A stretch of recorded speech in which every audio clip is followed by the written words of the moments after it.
Good morning. നമ്മള് ഇന്നലെ കണ്ടത് എന്താണെന്ന് നമുക്കൊന്ന് ജസ്റ്റ് ഒന്ന് റിവൈസ് ചെയ്തിട്ട് ബാലൻസിലോട്ട് നമുക്ക് കിടക്കാം. ഇപ്പൊ ഞാൻ ഫസ്റ്റ് ഇന്നലെ പറഞ്ഞ എന്തായിരുന്നു, ഇക്വിലിബ്രിയം എന്താണെന്ന് പറഞ്ഞു. പിന്നെ ഒരു എക്സാമ്പിൾ വെച്ച് ഒരു വാട്ടർ ലിക്വിഡ് എക്സാമ്പിൾ വെച്ചിട്ട് വാട്ടർ ലിക്വിഡ് ആവുന്നത്, വേപ്പർ ആവുന്നത്, അങ്ങനെ ഒരു എക്സാമ്പിൾ വെച്ച് നിങ്ങൾക്ക് ഒന്ന് ഡീറ്റെയിൽഡ് ആയിട്ട് എന്താണ് ഇക്വിലിബ്രിയം എന്ന് ഡിസ്കസ് ചെയ്ത് തന്നു. പിന്നെ അതിനുശേഷം നമ്മൾ കണ്ടത് എന്താണ് സ്റ്റാറ്റിക് ഇക്വിലിബ്രിയം, എന്താണ് ഡൈനമിക് ഇക്വിലിബ്രിയം എന്ന് കണ്ടു. അത് കഴിഞ്ഞ് നമ്മൾ ഒരു ഇക്വിലിബ്രിയത്തിൽ എത്തി നിൽക്കുന്ന ഒരു റിയാക്ഷന്റെ പർട്ടിക്കുലർ സ്റ്റേറ്റ് എന്താണ് ഇപ്പോൾ, ആ ഒരു സ്റ്റേറ്റ് 3 ഫോംസിലായിരിക്കും എക്സിസ്റ്റ് ചെയ്യുക എന്ന് പറഞ്ഞ് 3 പോയിന്റ്സ് നമ്മൾ കണ്ടു. പിന്നെ അതിനുശേഷം നമ്മൾ പറഞ്ഞു ഈ വേരിയബിൾസ് ആയിട്ടുള്ളവരെ കോൺസെൻട്രേഷന്, ടെമ്പറേച്ചർ, അങ്ങനെയുള്ള വേരിയബിൾസിനെ ചേഞ്ച് ചെയ്ത് കഴിഞ്ഞാൽ നമുക്ക് ഈ സ്റ്റേറ്റുകളെ നമ്മുടെ ഫേവറബിൾ ആയിട്ടുള്ള ഒരു സ്റ്റേറ്റ് ആക്കി മാറ്റാമെന്ന് പറഞ്ഞു. പിന്നെ നമ്മൾ പഠിക്കാൻ പോകുന്നതായിട്ടുള്ള 3 ഇക്വിലിബ്രിയം ഏതൊക്കെയാണ്? ഫിസിക്കൽ ഉണ്ട്, കെമിക്കൽ ഉണ്ട്, അയണിക് ഉണ്ട്. പിന്നെ ഞാൻ ഡീറ്റെയിൽഡ് ആയിട്ട് ഫിസിക്കലിലേക്കാണ് പോയത്. ഫിസിക്കൽ എന്ന് വെച്ചാൽ അവിടെ ഫേസ് ട്രാൻസ്ഫോർമേഷൻ പ്രോസസ്സ് മാത്രമേ ഉള്ളൂ. ആദ്യത്തെ സോളിഡ് ലിക്വിഡ് ആയിരുന്നു. അതിന് എക്സാമ്പിൾ നമ്മൾ പറഞ്ഞ എന്താണ്? ഐസ്, വാട്ടർ അല്ലേ? ഓർക്കുന്നുണ്ടല്ലോ. പിന്നെ ഐസ് വാട്ടർ ഇക്വിലിബ്രിയത്തിലാവുന്ന ആ പർട്ടിക്കുലർ കണ്ടീഷനിൽ, അതായത് ടെമ്പറേച്ചർ 273 കെൽവിൻ, 1 അറ്റ്മോസ്ഫറിക് പ്രഷർ. ഇനി അവിടെ തന്നെ നമ്മൾ ഇമ്പോർട്ടന്റ് ആയിട്ട് വേറൊരു കാര്യം കണ്ടു. എന്താണ് നോർമൽ മെൽറ്റിംഗ് പോയിന്റ് അല്ലെങ്കിൽ normal freezing point of the substance. Okay, അത് നമ്മൾ കണ്ടു. പിന്നീട് നമ്മൾ ലിക്വിഡ് വേപ്പർ ഇക്വിലിബ്രിയത്തിലോട്ടാണ് പോയത്. ഇനി ആ ലിക്വിഡ് വേപ്പർ ഇക്വിലിബ്രിയത്തില് ഒരു എക്സ്പെരിമെന്റ് വെച്ചിട്ടാണ് ഞാൻ പറഞ്ഞു തന്നത്. വേപ്പർ അപ്പൊ അവിടെ ഒരു കോൺസ്റ്റന്റ് ആയ ഫാക്ടർ ഏതായിരുന്നു? ഒരു പർട്ടിക്കുലർ ലിക്വിഡിനും വേപ്പർ പ്രഷർ ആണല്ലേ. ഓരോ പർട്ടിക്കുലർ ലിക്വിഡിനും കോൺസ്റ്റന്റ് ആയിട്ടുള്ള ഒരു ടേം എന്ന് പറയുന്നത് എന്തായിരുന്നു? അവരുടെ വേപ്പർ പ്രഷർ ആയിരുന്നു. അത് നമ്മൾ കണ്ടുപിടിക്കുന്ന പറഞ്ഞല്ലോ, വാട്ടറിന്റെ കേസിൽ പറഞ്ഞു, അതുപോലെ ആൽക്കഹോള് അവരുടെ കേസുകളിലെ വേപ്പർ പ്രഷർ. പിന്നെ നമ്മൾ ഒരു കാര്യം പറഞ്ഞ എന്താണ്? ഓപ്പൺ സിസ്റ്റത്തിൽ എടുത്ത് ഞാൻ എക്സ്പെരിമെന്റ് ചെയ്തപ്പോൾ എനിക്ക് ഇക്വിലിബ്രിയം അറ്റൈൻ ചെയ്യാൻ കഴിഞ്ഞില്ല. പിന്നെ നമ്മൾ വേറൊരു ഇമ്പോർട്ടന്റ് ഡെഫിനേഷനും കൂടെ പഠിച്ചു. എന്താണ്? Normal boiling point of the liquid. പിന്നെ നമ്മൾ സോളിഡ് വേപ്പർ ഇക്വിലിബ്രിയം, അതിൽ കൂടുതലും എക്സാമ്പിൾസ് ആണ് നമ്മൾ പഠിക്കേണ്ടത്. ഡയറക്റ്റ് സോളിഡ് വേപ്പർ ആവുന്ന പ്രോസസ് നമ്മൾ എന്തെന്ന് പറയും? സബ്ലിമേഷൻ എന്ന് പറയും അല്ലെ. അത്തരം കാര്യങ്ങളാണ് നമ്മൾ ഡിസ്കസ് ചെയ്തത്. ഇനി ഇന്നത്തെ ക്ലാസ്സിൽ നമ്മൾ അതിന്റെ ബാലൻസ് പോർഷൻ ആയിട്ടുള്ളതാണ് പറയുന്നത്. അത് equilibrium involving dissolution of solid or gases in liquid. അതായത് നമ്മളിവിടെ സോളിഡോ അല്ലെങ്കിൽ ഗ്യാസോ, അപ്പൊ നമ്മൾ 2 കേസും പഠിക്കുന്നുണ്ട് കേട്ടോ. എവിടെയാണ് അവരെ ഡിസോൾവ് ചെയ്യിക്കുക? ലിക്വിഡിലാണ് ഇവരെ നമ്മൾ ഡിസോൾവ് ചെയ്യിക്കുന്നത്. അപ്പം ഒരു സോളിഡിനെ ലിക്വിഡിൽ ഡിസോൾവ് ചെയ്യിക്കുന്നു, അതൊരു കേസ്. സെക്കൻഡ് കേസ് എന്ന് പറയുന്നത് ഗ്യാസിനെ നമ്മൾ ലിക്വിഡിൽ ഡിസോൾവ് ചെയ്യിക്കുന്നു. ഓക്കെ, ഈ 2 കേസസുകളിലും എന്താ അറ്റൈൻ ചെയ്യാൻ കഴിയുന്നുണ്ട്? ഇക്വിലിബ്രിയം അറ്റൈൻ ചെയ്യാൻ കഴിയുന്നുണ്ട്. അപ്പോ ആ ഇക്വിലിബ്രിയത്തിനെ കുറിച്ചാണ് നമ്മൾ ഡീറ്റെയിൽഡ് ആയിട്ട് ഇനി പഠിക്കാൻ പോകുന്നത്. ഇനി ഫസ്റ്റ് നോക്കിക്കേ, സോളിഡ്സ് ഇൻ ലിക്വിഡ്സ്. അപ്പം നമ്മൾ ഡെയിലി ലൈഫിൽ തന്നെ ഒരു സോളിഡ് ഒരു ലിക്വിഡിൽ ഡിസോൾവ് ആക്കുന്നത്, നമ്മൾ ഷുഗറിന്റെ കാര്യം ഓർക്കുക. ഒരു ഷുഗർ അല്ലെങ്കിൽ സോൾട്ട് ഒരു ഗിവൺ എമൗണ്ട് ഓഫ് വാട്ടറിൽ നമ്മൾ ഡിസോൾവ് ചെയ്യിക്കുന്നത്, അതൊരു നോർമൽ കേസാണ്, സോളിഡ് ഇൻ ലിക്വിഡ്. ഓക്കെ, അപ്പൊ നമ്മൾ അതിൻ്റെ അകത്ത് ഒരു ഇപ്പൊ ഞാനൊരു 10 ഗ്രാം വാട്ടർ എടുത്തു, ഒരു 4 അല്ലെങ്കിൽ ഒരു 3 ഗ്രാം ഷുഗർ എന്റെ തന്നിട്ട് ഇത് ഡിസോൾവ് ചെയ്യിക്കാൻ പറഞ്ഞാല് എനിക്ക് അത്ര പാടില്ല, കാരണം അവർ വേഗം നമുക്ക് ഡിസോൾവ് ചെയ്യിക്കാം. ഇനി നേരെ മറിച്ച് ആ 10 ഗ്രാം വാട്ടറിൽ ഞാൻ വീണ്ടും ഷുഗറിന്റെ അളവ് നിങ്ങളോട് കൂട്ടാൻ പറയുക. അതൊരു 4, 5 അങ്ങനെ കൂട്ടി ലാസ്റ്റ് ഒരു 10 എബോവ് ആക്കി 11, 12, 13 അങ്ങനൊക്കെ ആക്കിയിട്ട് ഡിസോൾവ് ചെയ്യിക്കാൻ പറഞ്ഞാല് നിങ്ങൾക്ക് ബുദ്ധിമുട്ടായിരിക്കും. കാരണം അവിടെ ഡിസോൾവ് ആവുകയില്ല, ആ ഷുഗർ എന്തായിട്ട് കിടക്കും? അവരുടെ ക്രിസ്റ്റൽ ഫോമിൽ തന്നെ അവിടെ എക്സിസ്റ്റ് ചെയ്യും. ഓക്കെ, അതെന്താണെന്ന് നിങ്ങൾക്ക് അറിയാവോ? ആ ഒരു പർട്ടിക്കുലർ സൊല്യൂഷനെ പറയുന്ന പേര് നിങ്ങൾക്കത് പുതിയൊരു ഇതായിരിക്കും, ചിലവർ അറിയായിരിക്കും. അതിനെ നമ്മൾ സാച്ചുറേറ്റഡ് സൊല്യൂഷൻ എന്ന് പറയും. അതായത് when no more of solute can be dissolved, ഒരു പർട്ടിക്കുലർ എമൗണ്ട് സോൾവെന്റില് നമുക്ക് ഒരു പർട്ടിക്കുലർ എമൗണ്ട് സൊല്യൂട്ട് വരെ ഡിസോൾവ് ചെയ്യിക്കാം. ചെയ്ത് അറ്റ് ലാസ്റ്റ് നമുക്ക് സൊല്യൂട്ടിനെ ഒരു പരിധിയിൽ കൂടുതൽ നമുക്ക് സൊല്യൂട്ടിനെ ഡിസോൾവ് ചെയ്യാൻ പറ്റുകയില്ല. ആ ഒരു സ്റ്റേറ്റ്, ആ ഒരു സൊല്യൂഷനെ നമ്മൾ വിളിക്കുന്ന പേരാണ് saturated solution. Where the solution in which no more of solute can be dissolved in it at a given temperature. Okay, എന്താ സാച്ചുറേറ്റഡ് സൊല്യൂഷൻ എന്താണെന്ന് മനസ്സിലായല്ലോ. ഇനി അതിനൊരു നമ്മളൊരു മെയിൻ ഒരു എക്സാമ്പിൾ, നമ്മുടെ കുട്ടികൾക്ക് കൊടുക്കുന്ന ഷുഗർ സിറപ്പ് കണ്ടിട്ടില്ലേ? അത് നല്ലപോലെ ഒരു പെർഫെക്റ്റ് ലിക്വിഡ് ആണോ? അല്ലല്ലോ. അതിൻ്റെ അകത്ത് കുറച്ചൊരു തിക്കായിട്ടുള്ള, നമുക്ക് ശ്രദ്ധിച്ചു നോക്കിയാൽ അതിനകത്ത് കുറച്ച് ക്രിസ്റ്റൽസ് കാണാൻ കഴിയും അല്ലെ? നല്ല തരിതരാന്നുള്ള ഒരു ഇത് കാണാൻ കഴിയുമല്ലോ. അത് എന്തിനൊരു എക്സാമ്പിൾ ആണ്? അതൊരു സാച്ചുറേറ്റഡ് സൊല്യൂഷൻ്റെ ഒരു എക്സാമ്പിൾ ആണ്. ഇനി അത് നമ്മളൊരു ഹൈ ടെമ്പറേച്ചറിലാണെങ്കിൽ ഈ നമുക്ക് വേഗം നമ്മൾ ഡിസോൾവ് ചെയ്യിക്കാൻ കഴിയും. ഒരു നമ്മൾ ഷുഗർ സിറപ്പ് ഉണ്ടാക്കുമ്പോൾ നമ്മൾ ഹൈ ടെമ്പറേച്ചറിൽ എടുത്താൽ നമുക്ക് ആ ഷുഗറിനെ ഒരുപാട് ഡിസോൾവ് ചെയ്യിക്കാൻ കഴിയും. നേരെ മറിച്ച് അതിനെ നമ്മൾ റൂം ടെമ്പറേച്ചറിലോട്ട് കൊണ്ടുവന്നു കഴിഞ്ഞാൽ അവിടെ എന്താണ് കാണാൻ കഴിയുന്നത്? കുറച്ച് ക്രിസ്റ്റൽസ്. അതാണ് നമ്മളൊക്കെ റൂം ടെമ്പറേച്ചറിലല്ല നമ്മുടെ മരുന്നൊക്കെ വെക്കാറ്. അപ്പൊ ഒരു റൂം ടെമ്പറേച്ചറിൽ ഇരിക്കുമ്പോഴത്തേനും ആ ഷുഗർ സിറപ്പിൽ എന്ത് നമുക്ക് ഒബ്സർവ് ചെയ്യാൻ കഴിയും? കുറച്ച് ക്രിസ്റ്റൽസ് ഒബ്സർവ് ചെയ്യാൻ കഴിയും. ഓക്കെ, അപ്പോൾ ഇതൊക്കെ നമ്മൾ എന്തിനാണ് പറഞ്ഞത്? സാച്ചുറേറ്റഡ് സൊല്യൂഷൻ എന്നുള്ള ആ ഒരു കൺസെപ്റ്റ് ക്ലിയർ ആക്കാൻ വേണ്ടിയാണ് പറഞ്ഞത്. സാച്ചുറേറ്റഡ് സൊല്യൂഷൻ എന്ന് വെച്ചാൽ നമുക്ക് ഒരു പരിധിയിൽ കൂടുതൽ സൊല്യൂട്ടിനെ നമുക്ക് ആ ഒരു ടെമ്പറേച്ചറിൽ, ഒരു പർട്ടിക്കുലർ ടെമ്പറേച്ചറിൽ ഒരു പരിധിയിൽ കൂടുതൽ നമുക്ക് ഡിസോൾവ് ചെയ്യാൻ പറ്റുകയില്ല. പക്ഷെ ടെമ്പറേച്ചർ കൂട്ടിക്കഴിഞ്ഞാൽ അവിടെ എന്ത് ചെയ്യാൻ പറ്റും? നമുക്ക് ഡിസോൾവ് ചെയ്യിക്കുന്ന അളവ് കൂട്ടാൻ പറ്റും. നേരെ മറിച്ച് റൂം ടെമ്പറേച്ചറിലോട്ട് എത്തിക്കഴിഞ്ഞാൽ അവിടെ എന്താണ് കാണുക? കുറച്ച് ഷുഗർ ക്രിസ്റ്റൽസ് സെപ്പറേറ്റ് ആയിട്ട് കിടക്കുന്നതായിട്ട് നമുക്ക് കാണാൻ കഴിയും.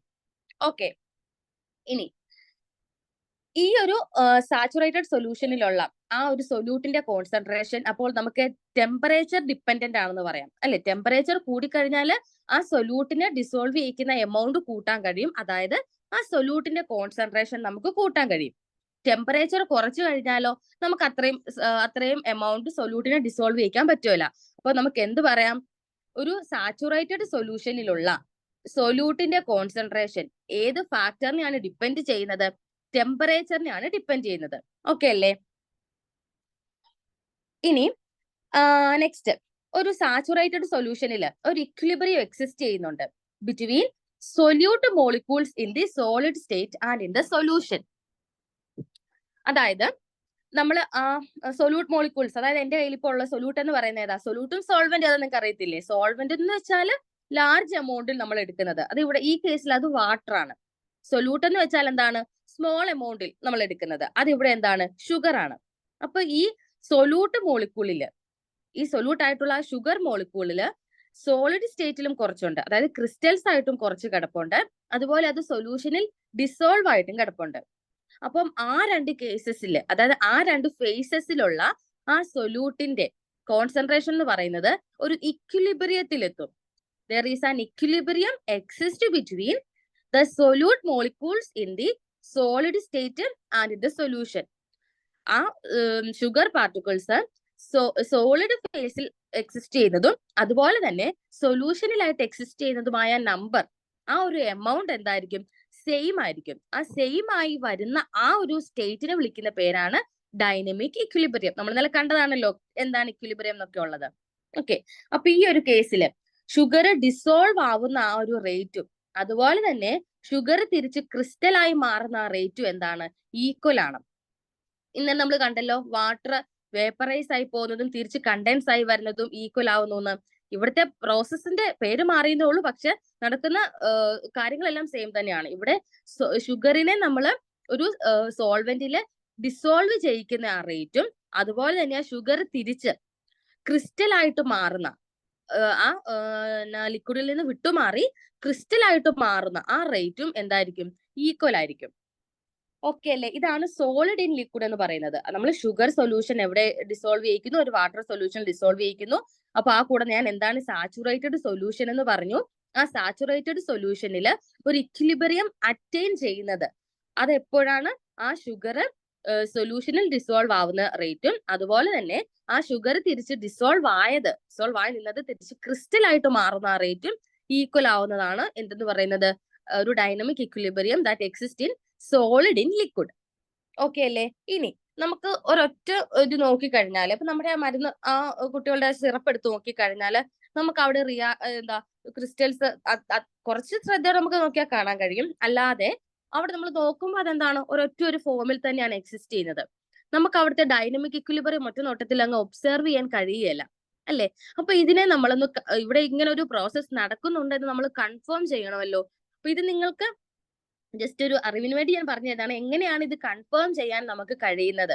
ഇവിടെ ഒരു ഇക്വിലിബ്രിയം നടന്നിട്ടുണ്ട്, അല്ലെങ്കിൽ ഈ രണ്ട് റേറ്റുകളും ഈക്വൽ ആണ് എന്ന് നമുക്ക് എങ്ങനെയാണ് ഒന്ന് ഒബ്സർവ് ചെയ്യാനായിട്ട് കഴിയുക? അതിനുള്ള ഒരു മെത്തേഡാണ് റേഡിയോ ആക്ടിവിറ്റി. നിങ്ങൾ കുറച്ച് നേരം പഠിക്കും. +2 last nuclear reactions, nuclear chapter ഒക്കെ ഉണ്ട്, ന്യൂക്ലിയർ കെമിസ്ട്രി. ആ പോർഷൻ നമ്മൾ റേഡിയോ ആക്ടിവിറ്റി എന്നുള്ള ടേം ഒക്കെ ഒരുപാട് കേൾക്കും. ഓക്കെ, അതായത് ചില എലമെന്റിന് ഒരു പർട്ടിക്കുലർ ഒരു ലൈറ്റ് വന്ന് അവരിലേക്ക് വീഴുമ്പോഴേക്കും അവരുടെ ഇലക്ട്രോൺസിന് ഹയർ എനർജിയിലോട്ട് ജമ്പ് ചെയ്യും, തിരിച്ച് ലോവർ എനർജിയിൽ വരുമ്പോൾ അവര് റേഡിയോ ആക്ടിവിറ്റി എമിറ്റ് ചെയ്യും. അങ്ങനെയുള്ളൊരു അവരുടെ ഒരു എബിലിറ്റിനെ നമ്മൾ റേഡിയോ ആക്ടിവിറ്റി എന്ന് പറയുന്നത്. അത് നമുക്ക് കളറൊക്കെ വെച്ച് ഒബ്സർവ് ചെയ്യാൻ പറ്റും. റേഡിയോ ആക്റ്റീവ് ആയിട്ടുള്ളവര് വേഗം നല്ല കളറൊക്കെ തരും. അപ്പൊ ഇതുപോലെ അങ്ങനെ അപ്പൊ നമുക്ക് നമ്മുടെ കണ്ടുകൊണ്ട് കാണാമല്ലോ കളറൊക്കെ. അപ്പൊ നമ്മൾ ഇവിടെ എടുക്കുന്നത് അങ്ങനെ ഒരു ഐഡിയ ആണ് ഇവിടെ നമ്മൾ കൺഫർമേഷന് വേണ്ടി എടുക്കുക. അപ്പൊ ഞാൻ ഇവിടെ ആദ്യം എന്തെടുക്കും, എന്റെ കയ്യിൽ ഒരു റേഡിയോ ആക്റ്റീവ് ഷുഗർ ഉണ്ട്. റേഡിയോ ആക്റ്റീവ് ഷുഗർ എന്ന് വെച്ചാൽ എന്താ, അവർക്ക് റേഡിയോ ആക്ടിവിറ്റി കാണിക്കാൻ പറ്റും. അപ്പൊ നമ്മളുടെ കണ്ണുകൊണ്ട് കാണാൻ പറ്റുന്ന എന്തെങ്കിലും ഒരു കളറായിട്ടോ അങ്ങനെ എന്തെങ്കിലും ഒരു പ്രോപ്പർട്ടി കാണിക്കാൻ ഈ പർട്ടിക്കുലർ ഷുഗറിന് കഴിയും. ഓക്കെ, അങ്ങനെ ഒരു റേഡിയോ ആക്റ്റീവ് ഷുഗർ എന്റെ കയ്യിൽ ഇരിക്കുവാണ്. അപ്പോ ഇനി ഞാന് ഒരു ഇപ്പുറത്തെ ഒരു സെപ്പറേറ്റ് ആയിട്ട് നോൺ റേഡിയോ ആക്റ്റീവ് ഷുഗർ, ഇങ്ങനെ ഒരു റേഡിയോ ആക്ടിവിറ്റി ഒന്നും ഇല്ലാത്ത ഒരു ഷുഗറിനെ അതിന്റെ സാച്ചുറേറ്റഡ് സൊല്യൂഷൻ പ്രിപ്പയർ ചെയ്തു. ആ വാക്ക് ശ്രദ്ധിച്ചോണം, സാച്ചുറേറ്റഡ് സൊല്യൂഷൻ ആണ് പ്രിപ്പയർ ചെയ്തത്. എന്തിന്റെ? നോൺ റേഡിയോ ആക്റ്റീവ് ഷുഗറിന്റെ ഒരു സാച്ചുറേറ്റഡ് സൊല്യൂഷൻ പ്രിപ്പയർ ചെയ്തു. എന്നിട്ട് എന്റെ കയ്യിലിരിക്കുന്ന ആ റേഡിയോ ആക്റ്റീവ് ഷുഗറിനെ ഞാൻ ഇതിലേക്ക് ഡ്രോപ്പ് ചെയ്യുവാണ്. ഓക്കെ, അങ്ങനെ ആ ഡ്രോപ്പ് ചെയ്ത് മിക്സ് ചെയ്ത് എല്ലാം ചെയ്ത് കഴിഞ്ഞു. അപ്പൊ കുറച്ച് നേരത്തിന് ശേഷം എനിക്ക് എന്ത് കാണാൻ കഴിയും? ഈ സൊല്യൂഷനിൽ എന്ത് ഒബ്സർവ് ചെയ്യാൻ കഴിഞ്ഞു? റേഡിയോ ആക്ടിവിറ്റി ഒബ്സർവ് ചെയ്യാൻ കഴിഞ്ഞു. അപ്പൊ നിങ്ങൾ നോക്കിക്കോണം, നേരത്തെ അവിടെ എടുത്തു വെച്ചിരുന്നത് ഒരു നോൺ റേഡിയോ ആക്റ്റീവ് ഷുഗർ അല്ലായിരുന്നോ? അതിനെ ഞാൻ ഡിസോൾവ് ചെയ്യിച്ചിട്ട് ഒരു സാച്ചുറേറ്റഡ് സൊല്യൂഷൻ ഒക്കെ പ്രിപ്പയർ ചെയ്ത് വെച്ചതായിരുന്നു. അപ്പൊ അതിന്റെ അകത്ത് പ്രത്യേകിച്ച് കളറോ ഒരു ചേഞ്ചോ കാണാൻ കഴിഞ്ഞില്ല. പക്ഷേ റേഡിയോ ആക്റ്റീവ് ഷുഗർ ആഡ് ചെയ്തതിന് ശേഷം ഞാൻ നോക്കിയപ്പോഴത്തേനും അവിടെ എന്താ കാണാൻ കഴിഞ്ഞത്? റേഡിയോ ആക്ടിവിറ്റി നമുക്ക് ഒബ്സർവ് ചെയ്യാൻ കഴിഞ്ഞു. അതിന്റെ അർത്ഥം എന്താണ്? അവിടെ ഞാൻ ആഡ് ചെയ്ത റേഡിയോ ആക്റ്റീവും നോൺ റേഡിയോ ആക്റ്റീവും തമ്മിൽ എന്ത് ചെയ്തു? എക്സ്ചേഞ്ചുകൾ നടന്നു. അവര് പരസ്പരം ഫേസുകൾ തമ്മിൽ അവര് അങ്ങോട്ടും ഇങ്ങോട്ടും എക്സ്ചേഞ്ചുകൾ നടന്നു, അവിടെ റിയാക്ഷൻ നടന്നു. അങ്ങനെ അറ്റ് ലാസ്റ്റ് ആ രണ്ട് ഷുഗേഴ്സും തമ്മിൽ അവര് ഇക്വിലിബ്രിയത്തിൽ എത്തി എന്ന് പറയാം. ഇപ്പൊ ആദ്യം അവിടെ ഒരു റേഡിയോ ആക്റ്റീവ് ഷുഗർ മോളിക്യൂൾസ് ഒന്നും ഇല്ലായിരുന്നു. പക്ഷെ ആ ഇക്വിലിബ്രിയം കാരണം അവിടെ റേഡിയോ ആക്റ്റീവും നോൺ റേഡിയോ ആക്റ്റീവോ ആയിട്ടുള്ള മോളിക്യൂൾസ് അവർക്ക് എന്ത് കിട്ടി? ഇക്വിലിബ്രിയം അറ്റൈൻ ചെയ്യാൻ കഴിഞ്ഞു. ഓക്കെ, ഇനി ഇപ്പം നമ്മുടെ കയ്യിൽ റേഡിയോ ആക്റ്റീവ് ആയിട്ടുള്ള ഷുഗർ മോളിക്യൂൾസും ഉണ്ട്, നോൺ റേഡിയോ ആക്റ്റീവ് ആയിട്ടുള്ള ഷുഗർ മോളിക്യൂൾസും ഉണ്ട്. അവരുടെ കോൺസെൻട്രേഷൻ എപ്പോഴും എന്തായിരിക്കും? ഇക്വിലിബ്രിയത്തിൽ എന്തായിരിക്കും? അതൊരു കോൺസ്റ്റന്റ് ആയിരിക്കും. ആദ്യം അതിന്റെ റേഷ്യോ വേരി ചെയ്തുകൊണ്ടിരിക്കും. കാരണം at first there is no radio active sugar, there is only non radio active sugar. അപ്പോൾ ഞാൻ പയ്യെ റേഡിയോ ആക്റ്റീവ് ഷുഗർ ആഡ് ചെയ്തു. ആഡ് ചെയ്യുമ്പോൾ അവരുടെ റേഷ്യോ എന്ത് ചെയ്യും? ആദ്യം കൂടി വരും അല്ലെ? നോൺ റേഡിയോ ആക്റ്റീവിന്റെ അളവ് കൂടുന്നതനുസരിച്ച് ആ റേഷ്യോ കൂടി വന്ന് അറ്റ് ലാസ്റ്റ് അവർ രണ്ടുപേരും ഈക്വൽ ആയി. ആ രണ്ട് ടൈപ്പ് ഷുഗർ മോളിക്യൂൾസും ആ രണ്ട് ഫേസസിലെ, ഏത് ഫേസസിലാണ്? സോളിഡ് ഫേസിലും ലിക്വിഡ് ഫേസിലും അവരുടെ കോൺസെൻട്രേഷൻ ഈക്വൽ ആയി. ഓക്കെ, അങ്ങനെ ഈക്വൽ ആയ കേസിൽ നമുക്ക് എന്ത് പറയാം? അവിടെ ഒരു ഇക്വിലിബ്രിയം അറ്റൈൻ ചെയ്തു. ഓക്കെ, അപ്പൊ ഞാൻ ഇപ്പൊ പറഞ്ഞ എന്താണ്? സോളിഡ്സ് ഇൻ ലിക്വിഡ്സിലെ ഇക്വിലിബ്രിയത്തിന്റെ കേസാണ്. നമ്മൾ ഒരു എക്സാമ്പിൾ വെച്ച് പറഞ്ഞു. ആ എക്സാമ്പിൾ ഏതായിരുന്നു? ഷുഗർ സൊല്യൂഷൻ പ്രിപ്പയർ ചെയ്യുന്ന കേസാണ് പറഞ്ഞത്. ഇനി അത് അവിടുത്തെ ഇക്വേഷൻ നോക്കണം. റേറ്റ് ഓഫ് ഡിസൊല്യൂഷൻ ഓഫ് ഷുഗറും rate of crystallization of sugar equal ആവുന്നു. ഇനി അത് കൺഫേം ചെയ്യാനുള്ള വഴി എന്തായിരുന്നു? റേഡിയോ ആക്റ്റീവ് ആയിട്ടുള്ളതും നോൺ റേഡിയോ ആക്റ്റീവ് ആയിട്ടുള്ള ഷുഗറും തമ്മിലുള്ള എക്സ്ചേഞ്ച് നടന്നിട്ടാണ് അവരുടെ റേഷ്യോ ഈക്വൽ ആയി വന്നു എന്ന് നമുക്ക് മനസ്സിലായി. അങ്ങനെയുള്ള ആ ഒരു പർട്ടിക്കുലർ സ്റ്റേറ്റ് ആണ് അവരുടെ ഡൈനമിക് ഇക്വിലിബ്രിയം. ഓക്കെ, ഇനി ഞാൻ അടുത്തതിൽ പോകുന്നത് ഗ്യാസസ് ഇൻ ലിക്വിഡ്. അപ്പൊ ഞാൻ നിങ്ങളോട് ക്ലാസ് തുടങ്ങിയപ്പോഴേ പറഞ്ഞു solids or gases in liquids, അതിന്റെ ഡിസൊല്യൂഷൻ ആണ് നമുക്ക് പഠിക്കേണ്ടത്. അതിൽ ഫസ്റ്റത്തേത് സോളിഡ്സ് ഇൻ ലിക്വിഡ്സ് കഴിഞ്ഞു, അടുത്തത് ഗ്യാസസ് ഇൻ ലിക്വിഡ്സ്. ഈ ഗ്യാസസ് ഇൻ ലിക്വിഡ്സ് നിങ്ങൾ ഏറ്റവും കോമൺ ആയിട്ട് കാണുന്ന ഒരു എക്സാമ്പിൾ ഞാൻ പറയാം. സോഡ വാട്ടർ ബോട്ടിൽ ഇല്ലേ, അതൊരു gases dissolution of gases in ലിക്വിഡ്സിന് എക്സാമ്പിൾ ആണ്. അപ്പൊ നിങ്ങൾക്ക് ആ സോഡ ബോട്ടിൽ ഓപ്പൺ ചെയ്യുമ്പോഴേ എന്ത് കാണാൻ പറ്റും? കുറെ ബബിൾസ് ഇങ്ങനെ ഒരു സൗണ്ടോട് കൂടി പുറത്തോട്ട് വരുന്നതായിട്ട് നമുക്ക് കാണാൻ കഴിയല്ലേ? അതൊരു ഗ്യാസ് ആണ്. അത് എന്ത് ഗ്യാസ് ആണ്? കാർബൺ ഡൈ ഓക്സൈഡ് ആണ് ആ ഗ്യാസ്. ഓക്കെ, അപ്പൊ ഈ കാർബൺ ഡൈ ഓക്സൈഡ് എന്ന് പറഞ്ഞ ഗ്യാസ് ആണ് അവിടെ ആ ലിക്വിഡിൽ എന്ത് ചെയ്ത് വെച്ചേക്കുന്നത്? ഡിസോൾവ് ചെയ്ത് വെച്ചേക്കുന്നത്. അതാണ് ഒരു ബെസ്റ്റ് എക്സാമ്പിൾ നമുക്ക് ഗ്യാസസ് ഇൻ ലിക്വിഡ്സിൽ പറയാൻ കഴിയുന്നത്, അതല്ലേ? അപ്പൊ ഞാൻ ആദ്യം പറഞ്ഞു ആ സോഡ വാട്ടർ ഓപ്പൺ ആക്കുമ്പോഴത്തേനും അതിന്റെ അകത്തെ കാർബൺ ഡൈ ഓക്സൈഡ് പിന്നെ ആ ലിക്വിഡ് സൊല്യൂഷനിൽ നിൽക്കുവോ? ഇല്ല. അവര് എന്ത് ചെയ്യുന്നുണ്ടോ? വേഗം ഫിസ്സസ് ആണെന്ന് വെച്ചാൽ ഒരു സൗണ്ടോട് കൂടി അവര് പുറത്തോട്ട് ഓടിപ്പോവാണ്. അവര് ആ ലിക്വിഡ് സൊല്യൂഷനിൽ അവർ എന്ത് ചെയ്യാണ്? ഓടിപ്പോവാണ് ആ ഗ്യാസസ് മോളിക്യൂൾസ്. അത് എന്തുകൊണ്ടായിരിക്കും അങ്ങനെ? അവർ പിന്നെ ബോട്ടിൽ തുറന്ന് കഴിയുമ്പോൾ അവർ പിന്നെ ലിക്വിഡിന്റെ അകത്ത് എക്സിസ്റ്റ് ചെയ്യത്തില്ല. നിങ്ങൾ കുറച്ചു നേരം അതൊന്ന് തുറന്നു വെച്ച് ആ ബോട്ടില് മാറ്റി തുറന്നു വെച്ച് കഴിഞ്ഞാല് പിന്നെ നമുക്കറിയാം അതിന്റെ എമൗണ്ട് തീരെ കുറഞ്ഞു വരുന്നതായിട്ട് കാണും. കാരണം അവിടെ കൂടുതലും ഗ്യാസ് ആണ് നിറച്ച് വെച്ചിരുന്നത്. അപ്പൊ നമുക്ക് എന്ത് കാണാൻ കഴിയാം? ബോട്ടിൽ ഒരു ഫ്ലാറ്റ് ആവുന്നതായിട്ട് കാണാം. കുറച്ചതിന്റെ എമൗണ്ട് കുറഞ്ഞു കുറഞ്ഞതൊരു ഫ്ലാറ്റ് ആവുന്നതായിട്ട് കാണാൻ കഴിയും നമ്മൾ കുറച്ചു നേരം ഓപ്പൺ ആക്കി വെച്ച് കഴിഞ്ഞാല്. അതെന്തുകൊണ്ടാണ് അങ്ങനെ ഒരു ഫിനോമിന അവിടെ ഒബ്സർവ് ചെയ്യുന്നത്? അതിന് കാരണം അവിടുത്തെ പ്രഷർ വേരിയേഷൻ ആണ്. നമ്മള് ആ ലിക്വിഡില് ആ പർട്ടിക്കുലർ ഗ്യാസ് CO2 ഗ്യാസിനെ നമ്മൾ ഡിസോൾവ് ചെയ്യിച്ചത് ഒരു ഹൈ പ്രഷർ കൊടുത്താണ് നമ്മൾ അവരെ ഡിസോൾവ് ചെയ്ത് ആ ലിക്വിഡിന്റെ അകത്ത് വെച്ചേക്കുന്നത്. ഹൈ പ്രഷറിൽ അവര് ഇരിക്കുവാണ് ആ ലിക്വിഡിന്റെ ഉള്ളില്. അങ്ങനെ അവരെ ഡിസോൾവ് ചെയ്ത് നമ്മൾ അടച്ചു വെച്ചു. ഇനി നമ്മൾ ഓപ്പൺ ചെയ്യുമ്പോൾ അവിടെ എന്താ വരുന്നത്? അറ്റ്മോസ്ഫറിക് പ്രഷറിലുമായിട്ട് ഇവര് കോണ്ടാക്റ്റിൽ വരും. അറ്റ്മോസ്ഫറിക് പ്രഷർ എന്ന് വെച്ചാൽ ഇതുമായിട്ട് നമ്മൾ ഹൈ പ്രഷറിൽ വെച്ചിരുന്ന സാധനം പുറത്തോട്ട് വരുമ്പോൾ അവിടുത്തെ പ്രഷർ എന്ത് ചെയ്തു? കുറഞ്ഞു. അങ്ങനെ ആ കുറഞ്ഞ പ്രഷറിലോട്ട് ആര് പോകുന്നു?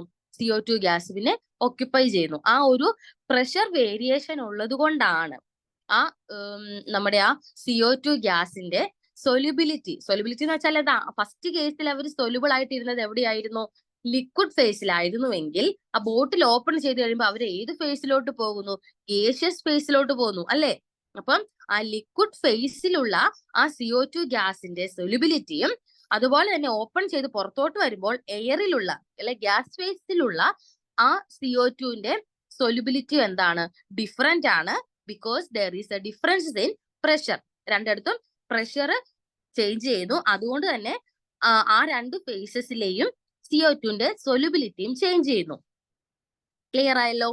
ഇനി ഇതെല്ലാം വെച്ചുകൊണ്ട് നമ്മള് ഇനി അത് ആ പ്രോസസ്സ് എപ്പോൾ വരെയാണ് അത് നടക്കുക? CO2ന്റെ അളവ് ഗേഷ്യസ് സ്റ്റേറ്റിലും ലിക്വിഡ് സ്റ്റേറ്റിലും ഈക്വൽ ആവുന്ന കണ്ടീഷൻ വരെ ആ പ്രോസസ്സ് അവിടെ നടക്കും. ഓക്കെ, അങ്ങനെ ആകുമ്പോൾ അവിടെ ഇക്വിലിബ്രിയത്തിൽ എത്തി. പിന്നെ അവിടെ വേറെ ഒന്നും നടക്കുകയില്ല. അപ്പൊ ആ പ്രോസസ്സ് അവിടെ കണ്ടിന്യൂ ചെയ്യുന്നത് എപ്പോഴാണ്? ഇക്വിലിബ്രിയം അറ്റൈൻ ചെയ്യുന്നത് വരെ. അപ്പൊ ഇക്വിലിബ്രിയം അറ്റൈൻ ചെയ്യുമ്പോൾ എപ്പോഴും നമ്മൾ ഓർത്താൽ മതി, ഇക്വിലിബ്രിയം അറ്റൈൻ ചെയ്യുമ്പോൾ ആ രണ്ട് ഫേസസിലുള്ള നമ്മൾ എടുക്കുന്ന വസ്തു എന്താണോ, വാട്ടർ ആണോ CO2 ആണോ എന്തോ ആയിക്കോട്ടെ, ആ എടുക്കുന്ന ആളുടെ കോൺസെൻട്രേഷൻ രണ്ട് ഫേസസിലും ഈക്വൽ ആവുമ്പോഴാണ് നമ്മൾ ഇതിനെ ഡൈനമിക് ഇക്വിലിബ്രിയം അറ്റൈൻ ചെയ്തു എന്ന് പറയുന്നത്. ഓക്കെ, അതാണ് ഇക്വേഷനിൽ നിങ്ങൾക്ക് കാണിച്ചിരിക്കുന്നത്. CO2 ഇൻ ഗ്യാസ്, അത് നമ്മൾ ബോട്ടിൽ ഓപ്പൺ ചെയ്ത് കഴിഞ്ഞ് CO2 എയറിലോട്ട് വരുമ്പോൾ CO2ന്റെ കോൺസെൻട്രേഷൻ അല്ലെങ്കിൽ ആ number of molecules of CO2 അതും, അതുപോലെ തന്നെ CO2 ഇൻ സൊല്യൂഷൻ, നമ്മൾ ലിക്വിഡിന്റെ അകത്ത് ഹൈ പ്രഷറിൽ നമ്മൾ ഡിസോൾവ് ചെയ്ത് വെച്ച ആ CO2ന്റെ എമൗണ്ടും അല്ലെങ്കിൽ നമ്പർ ഓഫ് മോളിക്യൂൾസ് ഓഫ് CO2ഉം ഈക്വിലിബ്രിയത്തിലാകുന്നു. അതാണ് ആ സിമ്പിൾ കാണിച്ചിരിക്കുന്നത്. ഓക്കെ അല്ലേ? അതാണ് ഗ്യാസസ് ഇൻ ലിക്വിഡ്സിന് നമ്മളൊരു എക്സാമ്പിൾ ആയിട്ട് പറഞ്ഞത്. ഇനി നെക്സ്റ്റ് നമ്മള് ഈ ഇക്വിലിബ്രിയം, ഇപ്പൊ ഗ്യാസസ് ഇൻ ലിക്വിഡിന്റെ കേസിലെ ആ ഇക്വിലിബ്രിയം ഉണ്ടല്ലോ, അത് ചുമ്മാ ഒരു നമ്മൾ വായിച്ചു വിടേണ്ട ഒരു കേസ് അല്ല. അതിന്റെ ഉള്ളില് നമുക്കൊരു ഇമ്പോർട്ടന്റ് ആയിട്ടൊരു ലോ കിടപ്പുണ്ട്. ഗ്യാസസ് ഇൻ ലിക്വിഡ്, അത് ശ്രദ്ധിച്ചോണേ. നമ്മൾ തെറ്റിക്കാൻ വേണ്ടി ചിലപ്പോൾ സോളിഡ് ഇൻ ലിക്വിഡിലാണോ എന്നൊക്കെ ചോദിക്കാം. അല്ല, ഗ്യാസസ് ഇൻ ലിക്വിഡ്സ് എന്ന് പറയുന്ന ആ ഡിസൊല്യൂഷൻ പ്രോസസ്സിൽ നമ്മൾ ആ ഒരു പ്രോസസ്സിൽ അറ്റൈൻ ചെയ്യുന്ന ഇക്വിലിബ്രിയത്തിനെ ഗവേൺ ചെയ്യുന്ന ഒരു ഇമ്പോർട്ടന്റ് ലോ ആണ് ഹെൻറീസ് ലോ. ഓക്കെ, ഈ ഹെൻറീസ് ലോ ഞാൻ ഒരു ഇക്വേഷൻ പോലെ എഴുതി കാണിക്കാം.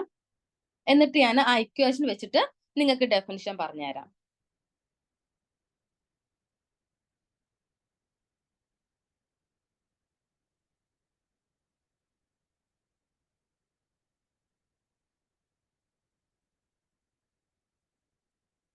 ഓക്കെ, ഇതാണ്. ഇവിടെ നോക്കിക്കേ, mass of gas proportional to pressure of gas. ഇങ്ങനെ പറഞ്ഞാൽ നമുക്ക് മാർക്ക് കിട്ടുകയില്ല, നമുക്ക് ആ ഡെഫിനിഷൻ വേണം. ഇപ്പൊ ഇത് ഞാൻ നിങ്ങൾക്ക് ജസ്റ്റ് ഈ ലോ ആരൊക്കെയാണ് കണക്ട് ചെയ്യുന്നത് എന്ന് ഓർത്തിരിക്കാൻ വേണ്ടി മാത്രം പറഞ്ഞു തന്നെയാണ്. ഇപ്പൊ ഇവിടെ നമുക്ക് മനസ്സിലായി ഒരു മാസ് ഉണ്ട്. എന്തിന്റെ മാസ് ആണ്? ഗ്യാസിന്റെ മാസ് ആണ്. ഈ ഗ്യാസ് ചുമ്മാ നിൽക്കുവാണോ? അല്ലല്ലോ, ഞാൻ ആദ്യമേ പറഞ്ഞു ഗ്യാസസ് ഇൻ ലിക്വിഡ് ആണ്. അപ്പൊ ഇവിടെ എവിടെ ഡിസോൾവ് ചെയ്യിച്ചിട്ടുണ്ട്? ഒരു ലിക്വിഡിൽ, അല്ലെങ്കിൽ ലിക്വിഡിനെ നമുക്ക് സോൾവെന്റ് എന്ന് പറയാം. ഞാനിപ്പോ വാട്ടർ എടുത്താൽ വാട്ടർ, അപ്പൊ ഏതെടുക്കുന്നു, അപ്പൊ ഏതൊരു പർട്ടിക്കുലർ സോൾവെന്റില് ഡിസോൾവ് ചെയ്യിച്ചിരിക്കുന്ന ഒരു ഗ്യാസിന്റെ മാസ് എന്ന് പറയുന്നത് അത് ഒരു ഏത് ടെമ്പറേച്ചറിലും ആയിക്കോട്ടെ, അറ്റ് എനി ടെമ്പറേച്ചർ, അത് എന്തിന് പ്രൊപ്പോർഷണൽ ആയിരിക്കും? It is proportional to the, നോക്കിക്കേ, pressure of the gas above the solvent. അതുകൂടെ ഓർത്തോണേ, ആ സോൾവെന്റിന്റെ മേലെയുള്ള, ആ സോൾവെന്റിന്റെ മേളിലുള്ള പ്രഷറിന് പ്രൊപ്പോർഷണൽ ആയിരിക്കും mass of the gas which is dissolved in given mass of solvent. നമുക്കൊരു പർട്ടിക്കുലർ മാസ് ഓഫ് സോൾവെന്റില് ഡിസോൾവ് ചെയ്യിച്ചിരിക്കുന്ന ആ ഗ്യാസിന്റെ മാസ് എന്ന് പറയുന്നത് at any temperature which is proportional to the pressure of the gas above the solvent. Okay, above the solvent, അത് ഓർത്തോണം. Above the സോൾവെന്റിലെ പ്രഷറുമായിട്ടാണ്, atmospheric പ്രഷറിലെ അല്ല, ആ സോൾവെന്റിന്റെ മേലുള്ള ആ പ്രഷറുമായിട്ടാണ് ഈ മാസ് ഓഫ് ദ ഗ്യാസിന് എന്ത് പ്രൊപ്പോർഷണൽ ഉള്ളത്. ഓക്കെ, ഇനി നമുക്ക് വേണമെങ്കിൽ ഈ പ്രൊപ്പോർഷണൽ സൈൻ മാറ്റാൻ വേണ്ടി ഒരു കോൺസ്റ്റന്റ് കൊടുക്കാമല്ലോ.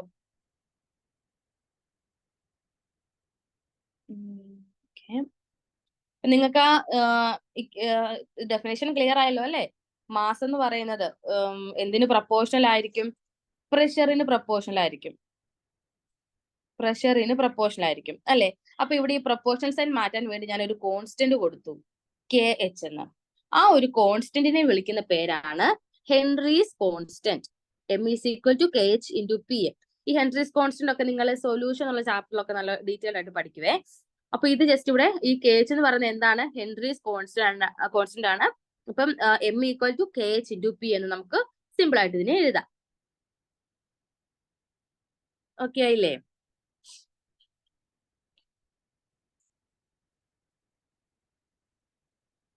ഞാനിതൊന്ന് ഇറേസ് ചെയ്ത് കളയാം.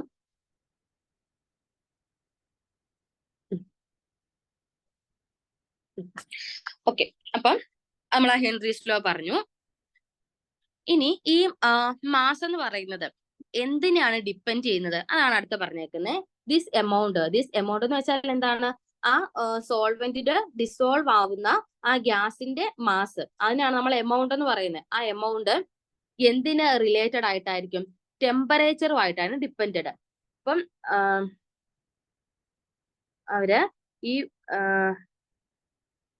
ഈ മാസ് എന്ന് പറയുന്നത് ഡിപ്പെൻഡ് ചെയ്യുന്നത് ആരെയാണ്? ടെമ്പറേച്ചറിനെയാണ്. അതും ഏത് ടൈപ്പിലുള്ള റിലേഷൻ ആണ് അവരുള്ളത്? ഇൻവേഴ്സ് റിലേഷൻ ആണ്, ഇൻവേഴ്സ്ലി പ്രൊപ്പോർഷണൽ ആണ്. ഓക്കെ, 1/t ആണ്. M proportional to 1/t. അതായത് ടെമ്പറേച്ചർ കൂടുമ്പം ആ മാസ് കുറയും. ടെമ്പറേച്ചർ കുറയുമ്പോഴാണ് ആ മാസ് കൂടുന്നത്. അത് നമുക്കറിയാലോ. നമ്മൾ ഈ കൂൾ ഡ്രിങ്ക്സിലൊക്കെ അല്ലേ കൂടുതലും CO2 ഗ്യാസസ് ഇൻ ലിക്വിഡ്സ് എന്നുള്ള അത് ഒബ്സർവ് ചെയ്യുന്നത്. അത് കൂൾ ഡ്രിങ്ക്സ് ആകുമ്പോൾ ടെമ്പറേച്ചർ കുറവല്ലേ? അപ്പൊ ടെമ്പറേച്ചർ കുറവാകുമ്പോൾ അവിടുത്തെ ഗ്യാസിന്റെ ആ എമൗണ്ട് നമുക്ക് എന്ത് ചെയ്യാൻ പറ്റും? കൂട്ടാൻ പറ്റും. അപ്പൊ ഈ ഒരു റിലേഷൻ ഓർത്തിരിക്കുക. എം എന്ന് പറയുന്നത്, ആ മാസ് എന്ന് പറയുന്നത് which is inversely proportional to the temperature. Okay.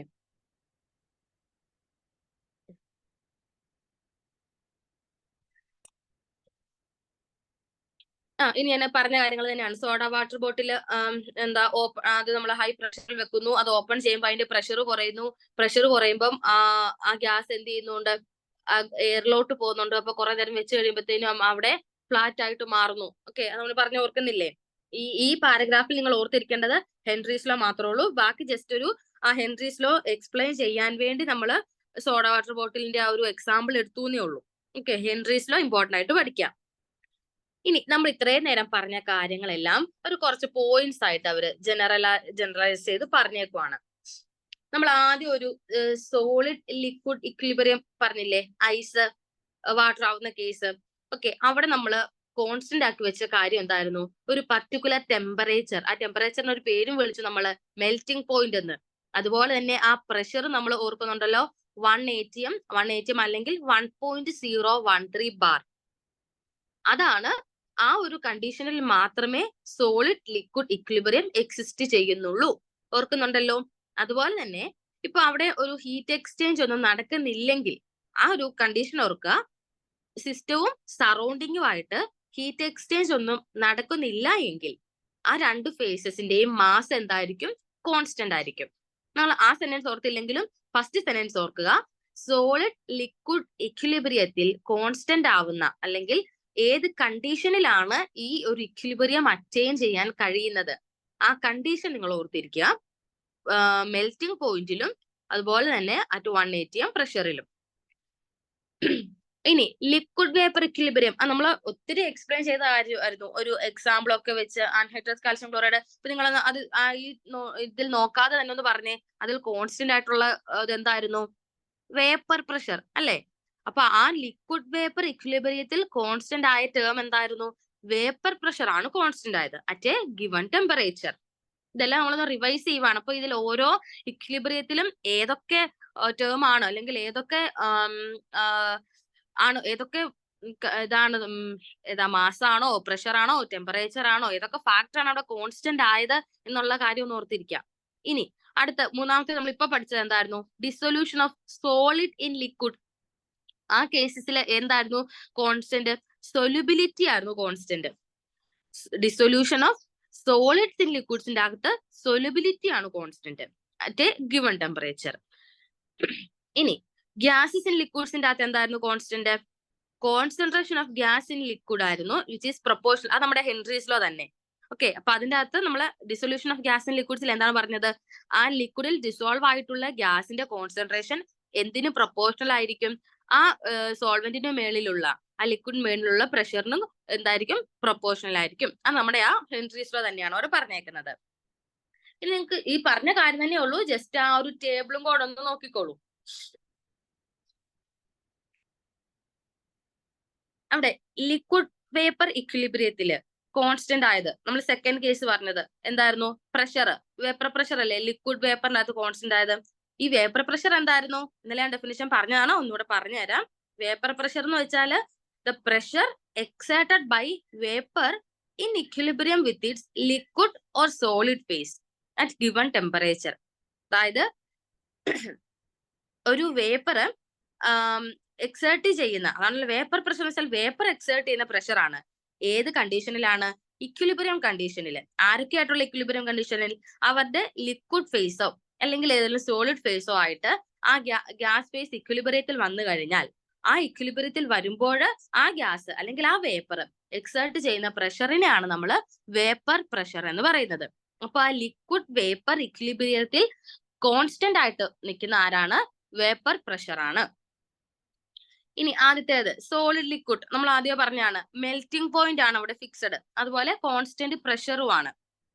ഇനി സൊല്യൂട്ട് സൊല്യൂഷൻ, നമ്മൾ ഇപ്പൊ പറഞ്ഞ ആ ഷുഗറിന്റെ കാര്യം, ഷുഗർ സോളിഡ് സ്റ്റേറ്റിലുള്ളതും ഷുഗർ സൊല്യൂഷനിലുള്ളതും അവിടെ കോൺസ്റ്റന്റ് എന്തായിരുന്നു? ആ സൊല്യൂട്ടിന്റെ കോൺസെൻട്രേഷൻ ആണ് അവിടെ കോൺസ്റ്റന്റ്. നമ്മൾ എടുക്കുന്ന സൊല്യൂട്ട് ഇവിടെ ഏതായിരുന്നു? ഷുഗർ. അപ്പൊ ആ ഷുഗറിന്റെ കോൺസെൻട്രേഷൻ ആണ് അവിടെ കോൺസ്റ്റന്റ് ആക്കി വെക്കുന്നത്.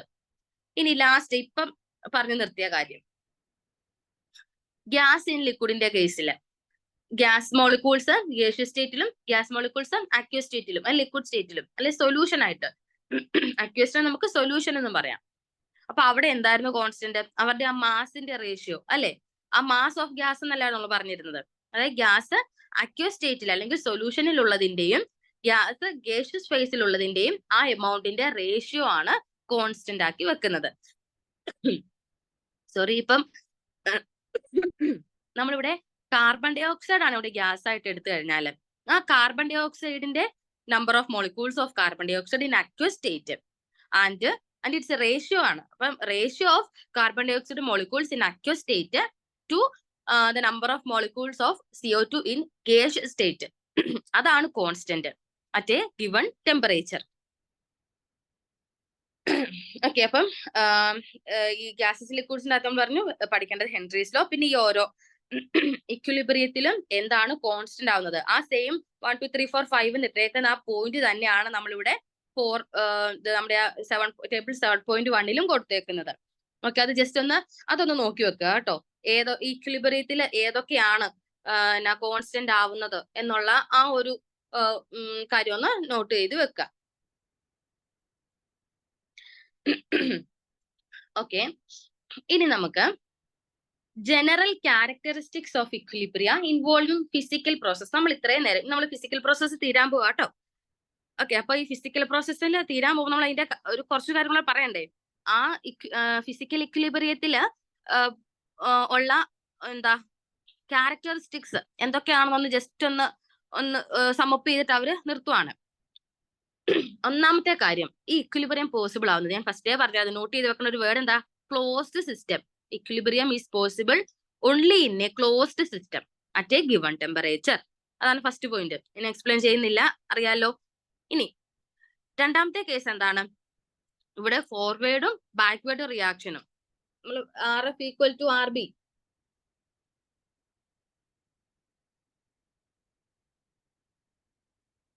RF ഈക്വൽ ടു RB അല്ലേ? അതാണ് സെക്കൻഡ് പോയിന്റ് ആയിട്ട് പറഞ്ഞേക്കുന്നത്. Both the opposing process. Opposing എന്ന് വെച്ചാൽ രണ്ടും ഓപ്പോസിറ്റ് ആയിട്ട് നടക്കുന്നത്. അതായത് ഒരാൾ ഫോർവേഡ് ഒരാൾ ബാക്ക്വേർഡ്. ഈ രണ്ട് റിയാക്ഷൻസും സെയിം റേറ്റിലാണ് നടക്കുന്നത്. അതുപോലെ തന്നെ there is a dynamic but stable condition. Dynamic എന്ന് വെച്ചാൽ എന്തായിരുന്നു, അവിടെ ആ കണ്ടിന്യൂസ് ആയിട്ട് റിയാക്ഷൻ നടക്കുന്നുണ്ട്. റിയാക്ഷൻ സ്റ്റോപ്പ് ആവുന്നില്ല, അവിടെ കണ്ടിന്യൂസ് ആയിട്ട് റിയാക്ഷൻ നടക്കുന്നുണ്ട്. പക്ഷെ നടന്നാലും അത് എങ്ങനെയാണ്, ഒരു സ്റ്റേബിൾ കണ്ടീഷനിൽ നടക്കുകയുള്ളൂ. അവിടെ ഒരു ഇംബാലൻസ് നമുക്ക് കാണാൻ കഴിയുകയില്ല. ഓക്കെ,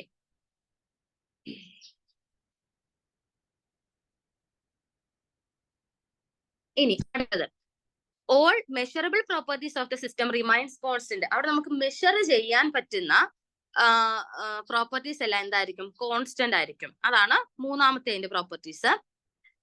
ഇനി നാലാമത്തേത്, when equilibrium is attained for a physical process, it is characterized by constant value of one of its parameter. നമ്മൾ ആ ടേബിൾ നോക്കുമ്പോൾ നോക്കിക്കേ, അവിടെ ഒരു ഇക്വിലിബ്രിയം അറ്റൈൻ ചെയ്ത് കഴിഞ്ഞാൽ അവിടെ ഒരു ഏതെങ്കിലും വൺ ഓഫ് ഇറ്റ്സ് പാരാമീറ്റേഴ്സ്, ഏതെങ്കിലും ഒരു വാല്യൂ അവിടെ കോൺസ്റ്റന്റ് ആക്കി വെച്ചിട്ടുണ്ടല്ലോ ഒരു ഗിവൺ ടെമ്പറേച്ചറിൽ. എക്സാമ്പിൾ ആയിട്ട് ലിക്വിഡ് വേപ്പർ കേസിൽ വേപ്പർ പ്രഷർ അവിടെ കോൺസ്റ്റന്റ് അല്ലേ? അതുപോലെ ഓരോ നമ്മൾ അതുകൊണ്ടാണ് നമുക്ക് ആ ടേബിൾ അവിടെ തന്നിട്ട് അവർ ഈ ഒരു കാര്യം രണ്ടാമത് പറഞ്ഞത്. നമ്മൾ അവിടുത്തെ കാര്യം ഓർത്തിരിക്കണം. ഓരോ ഫിസിക്കൽ ഇക്വിലിബ്രിയം അറ്റൈൻ ചെയ്യുന്ന കേസിലും ഏതെങ്കിലും ഒരു പാരാമീറ്റർ അവിടെ കോൺസ്റ്റന്റ് ആക്കി വെച്ചിരിക്കും അല്ലെ? ഇനി ആ ചുമ്മാ അവിടെ അങ്ങനെ ഒരു പാരാമീറ്റർ കോൺസ്റ്റന്റ് ആക്കി വെച്ചിട്ട് അതിന് എന്ത് യൂസ് ആണുള്ളത്? ആ യൂസ് ആണ് സെക്കൻഡ് പറയുന്നത്. ആ ഒരു ക്വാണ്ടിറ്റി, ആ ഒരു പാരാമീറ്ററിന്റെ മാഗ്നിറ്റ്യൂഡ് എടുത്തു കഴിഞ്ഞാൽ ഏതൊരു സ്റ്റേജിലും, ഇപ്പം തുടക്കത്തിലെയാണോ അതോ റിയാക്ഷൻ മീഡിയം പകുതി വരെ ആകുമ്പോഴുള്ളതോ അല്ലെ റിയാക്ഷൻ എൻഡ് ചെയ്യാറാവുമ്പോഴോ, അങ്ങനെ ഏതൊരു സ്റ്റേജിലായിക്കോട്ടെ, ഏതൊരു സ്റ്റേജിലും നമ്മൾ ആ കോൺസ്റ്റന്റ് ആക്കി വെച്ചിരിക്കുന്ന ആ പാരാമീറ്ററിന്റെ മാഗ്നിറ്റ്യൂഡ് എന്തിനാണ് റെപ്രസെന്റ് ചെയ്യുന്നത്? ആ ഫിസിക്കൽ പ്രോസസ്സ് എത്ര വരെ എന്ത് ചെയ്യുന്നുണ്ട്, പ്രൊസീഡ് ചെയ്തു. അതായത് ഇക്വിലിബ്രിയം എത്തുന്നതിന് മുന്നേ നമ്മുടെ ആ ഫിസിക്കൽ പ്രോസസ്സ് എത്ര വരെ എക്സ്റ്റെൻഡ് ചെയ്തു, അതിന്റെ ആ ഒരു എക്സ്റ്റെൻഡിന്റെ ആ ഒരു റേറ്റിനെയാണ് എന്ത് ഇൻഡിക്കേറ്റ് ചെയ്യുന്നത്? ആ പാരാമീറ്റർ നമ്മൾ ഒബ്സർവ് ചെയ്യുന്നത് കൊണ്ട് നമുക്ക് മനസ്സിലാക്കാൻ കഴിയുന്നത്. ആ ഫിസിക്കൽ പ്രോസസ്സ് ഇക്വിലിബ്രിയത്തിൽ എത്തുന്നതിന് മുന്നേ അവര് മുന്നേ ഉള്ള അവരുടെ ആ സ്റ്റേറ്റിനെയാണ് നമുക്ക് എന്ത് വെച്ച്, ഞാൻ ഒരു എക്സാമ്പിൾ ആയിട്ട് എനിക്ക് റിയാക്ഷൻ ഹാഫ് വേ ഓഫ് റിയാക്ഷനിലാണ് ഞാൻ ആ പാരാമീറ്റർ ഒബ്സർവ് ചെയ്തെന്ന് വെക്കുക. അപ്പോ ആ പാരാമീറ്ററിന്റെ ആ വാല്യൂ, അതിന്റെ ആ മാഗ്നിറ്റ്യൂഡ് വെച്ചുകൊണ്ട് എനിക്ക് എന്ത് പറയാൻ പറ്റും? അപ്പോൾ ആ ഫിസിക്കൽ പ്രോസസ്സിന്റെ സ്റ്റേറ്റ് പറയാൻ പറ്റും. ഓക്കെ, അതായത് ആ പ്രോസസ്സ് സ്പീഡിലാണോ, ആ പ്രോസസ്സ് സ്പീഡിൽ ഫോർവേഡിലോട്ടാണോ നടന്നത്, ബാക്ക്വേർഡിലോട്ടാണോ നടന്നത്? അപ്പൊ ആ പ്രോസസ്സിന്റെ ആ ഒരു സ്റ്റേറ്റ് പറയാനായിട്ട് ആ പർട്ടിക്കുലർ കോൺസ്റ്റന്റ് ആക്കി വെച്ച വാല്യൂവിനെ ഹെൽപ്പ് ചെയ്യും. ഓക്കെ, ഇത്രയുമാണ് ഒരു ഫിസിക്കൽ പ്രോസസ്സിന്റെ ക്യാരക്ടറിസ്റ്റിക്സ്. ഒന്നാമത് ക്ലോസ്ഡ് സിസ്റ്റത്തിൽ മാത്രമേ അറ്റൈൻ ചെയ്യാൻ പറ്റൂ. പിന്നെ RF equal to RB, measurable properties എല്ലാം കോൺസ്റ്റന്റ് ആക്കി വെക്കുക. ഒരു ഫിസിക്കൽ ഇക്വിലിബ്രിയം അറ്റൈൻ ചെയ്യുമ്പോൾ ഒരു പർട്ടിക്കുലർ പാരാമീറ്ററിനെ നമ്മൾ കോൺസ്റ്റന്റ് ആക്കി വെക്കും. ആ കോൺസ്റ്റന്റ് ആക്കി വെച്ച ആ പാരാമീറ്റർ വെച്ചിട്ട് എനിക്ക് ഏത് സ്റ്റേജിലെ വേണമെങ്കിലും ആ ഫിസിക്കൽ പ്രോസസ്സിന്റെ കണ്ടീഷൻ മനസ്സിലാക്കാനായിട്ട് കഴിയും. ഓക്കെ അല്ലേ? അപ്പൊ ഈ ഫിസിക്കൽ പ്രോസസ് എല്ലാവർക്കും ക്ലിയർ ആയി ഞാൻ കരുതുന്നു. ഡൗട്ട് ഉണ്ടെങ്കിൽ ചോദിക്കണം. ഫിസിക്കൽ പ്രോസസ് അല്ല നമുക്ക് കൂടുതലും വേണ്ടത് കെമിക്കൽ പ്രോസസ് ആണ്. അതായത് റിയാക്ഷൻസ് നടക്കുന്ന ആ പ്രോസസ് ആണ് നമുക്ക് വേണ്ടത്. ഓക്കെ, നമുക്ക് തുടങ്ങാം. Equilibrium in chemical process. അപ്പോ നമ്മൾ ഇത്ര നേരം പറഞ്ഞു ഫിസിക്കൽ പ്രോസസ്സിൽ ഡൈനാമിക് ഇക്വിലിബ്രിയം നടക്കുന്നു, സ്റ്റേറ്റ് ഓഫ് ഇക്വിലിബ്രിയം അറ്റൈൻ ചെയ്യുന്നു, ആ റിയാക്ഷൻ ഫോർവേഡിൽ നടക്കുന്നുണ്ട്, തിരിച്ച് ബാക്ക്വേഡിൽ നടക്കുന്നുണ്ട്. ആ നടക്കുന്ന ഫോർവേഡിന്റെയും ബാക്ക്വേഡിന്റെയും റേറ്റ് സെയിം ആണ്. ആ ഇക്വിലിബ്രിയം കണ്ടീഷനിൽ നമ്മുടെ റിയാക്ടന്റിന്റെയും പ്രൊഡക്റ്റിന്റെയും കോൺസെൻട്രേഷൻ കോൺസ്റ്റന്റ് ആയിട്ട് നിൽക്കുന്നു. ഇതൊക്കെ ഫിസിക്കലിൽ മാത്രമല്ല, ഇതൊരു കെമിക്കൽ ഇക്വിലിബ്രിയത്തിന്റെയും കണ്ടീഷൻസ് ആണ്. ഓക്കെ, ഇനി ഈ ഇക്വിലിബ്രിയം ഡൈനാമിക്കും ആണ്. ഡൈനാമിക് എന്ന് വെച്ചാൽ എന്താ? ഇത് ഫോർവേഡ് റിയാക്ഷനിലോട്ട് നടക്കുന്നുണ്ട്, ബാക്ക്വേർഡ് റിയാക്ഷനിലോട്ട് നടക്കുന്നുണ്ട്. അവിടെ നിങ്ങൾ ഒരു ഇക്വേഷൻ കാണുന്നില്ലേ? A+B in equilibrium with C+D എന്ന്. അത് വെച്ച് നമുക്ക് ഇനി ബാക്കി കാര്യങ്ങൾ പറയാം. ഓക്കെ, റിയാക്ടന്റെ പ്രൊഡക്റ്റ് ഒക്കെ നമ്മൾ പഠിച്ചായിരുന്നു, അത് കുഞ്ഞു ക്ലാസ്സിൽ നമ്മൾ പഠിക്കുന്നതല്ലേ. അപ്പൊ ഈ എയും ബിയും എന്താണ്? ഇവിടുത്തെ റിയാക്ടന്റ് ആണ്. സിയും ഡിയും ഇവിടുത്തെ പ്രൊഡക്റ്റ് ആണ്. അപ്പൊ എന്റെ കയ്യിൽ ഇപ്പം എയും ബിയും ഉള്ളൂ. അപ്പൊ ഞാൻ ആ എയും ബിയും കൂടെ എന്ത് ചെയ്യിക്കുവാണ്? റിയാക്ട് ചെയ്യിക്കുവാണ്. അപ്പൊ എന്റെ ഒത്തിരി എയും ബിയും ഉണ്ട്. അപ്പൊ ഞാൻ അവരെ റിയാക്ട് ചെയ്യിക്കും. എന്റെ ഒത്തിരി ഇഷ്ടം പോലെ ഉണ്ടല്ലോ, അപ്പൊ ചുമ്മാ റിയാക്ട് ചെയ്തോട്ടെ. അവർ ചെയ്ത് ലാസ്റ്റ് ആ പ്രൊഡക്റ്റ് എന്ന് പറഞ്ഞ വേറെ ആൾക്കാരെ എനിക്കപ്പോ കിട്ടുന്നത്. സിയും ഡി എന്ന് പറഞ്ഞ വേറെ ആൾക്കാരെയാണ് ഇവർ റിയാക്ട് ചെയ്ത് എനിക്ക് കിട്ടുന്നത്. അപ്പം ആദ്യം എന്റെ ഒത്തിരി ഉണ്ടായിരുന്ന ആരാണ്? എയും ബിയും ആണ്. അപ്പൊ ഒത്തിരി അവരുള്ളപ്പോ അവര് ഫ്രണ്ടിലോട്ട് ഇങ്ങനെ റിയാക്ഷൻ ചെയ്ത് പൊക്കോണ്ടിരിക്കുക, ഫ്രണ്ടിലോട്ട് പോവാണ്. സിയും ഡിയും തരാനായിട്ട് അവരിങ്ങനെ റിയാക്ട് ചെയ്യുവാണ്. പക്ഷെ കുറച്ചു നേരം കഴിഞ്ഞപ്പോഴത്തേനും എയും ബിയും അങ്ങ് തീരാറായി. അപ്പത്തേനും ഇപ്പുറത്ത് നോക്കുമ്പോ എനിക്ക് എന്റെ കയ്യിൽ ഇപ്പൊ സിയും ഡിയും അങ്ങ് ഒത്തിരി കിട്ടിയേക്കുക. അപ്പൊ ഈ എയും ബിയും തീരാറായി കഴിയുമ്പം അവര് പിന്നെയും മുമ്പിലോട്ട് പോകാൻ അവർ ശ്രമിക്കുവോ? ഇല്ലല്ലോ. ആ ഫോർവേഡ് റിയാക്ഷന്റെ റേറ്റ് അപ്പൊ അവിടെ എന്ത് ചെയ്യും? കുറയും.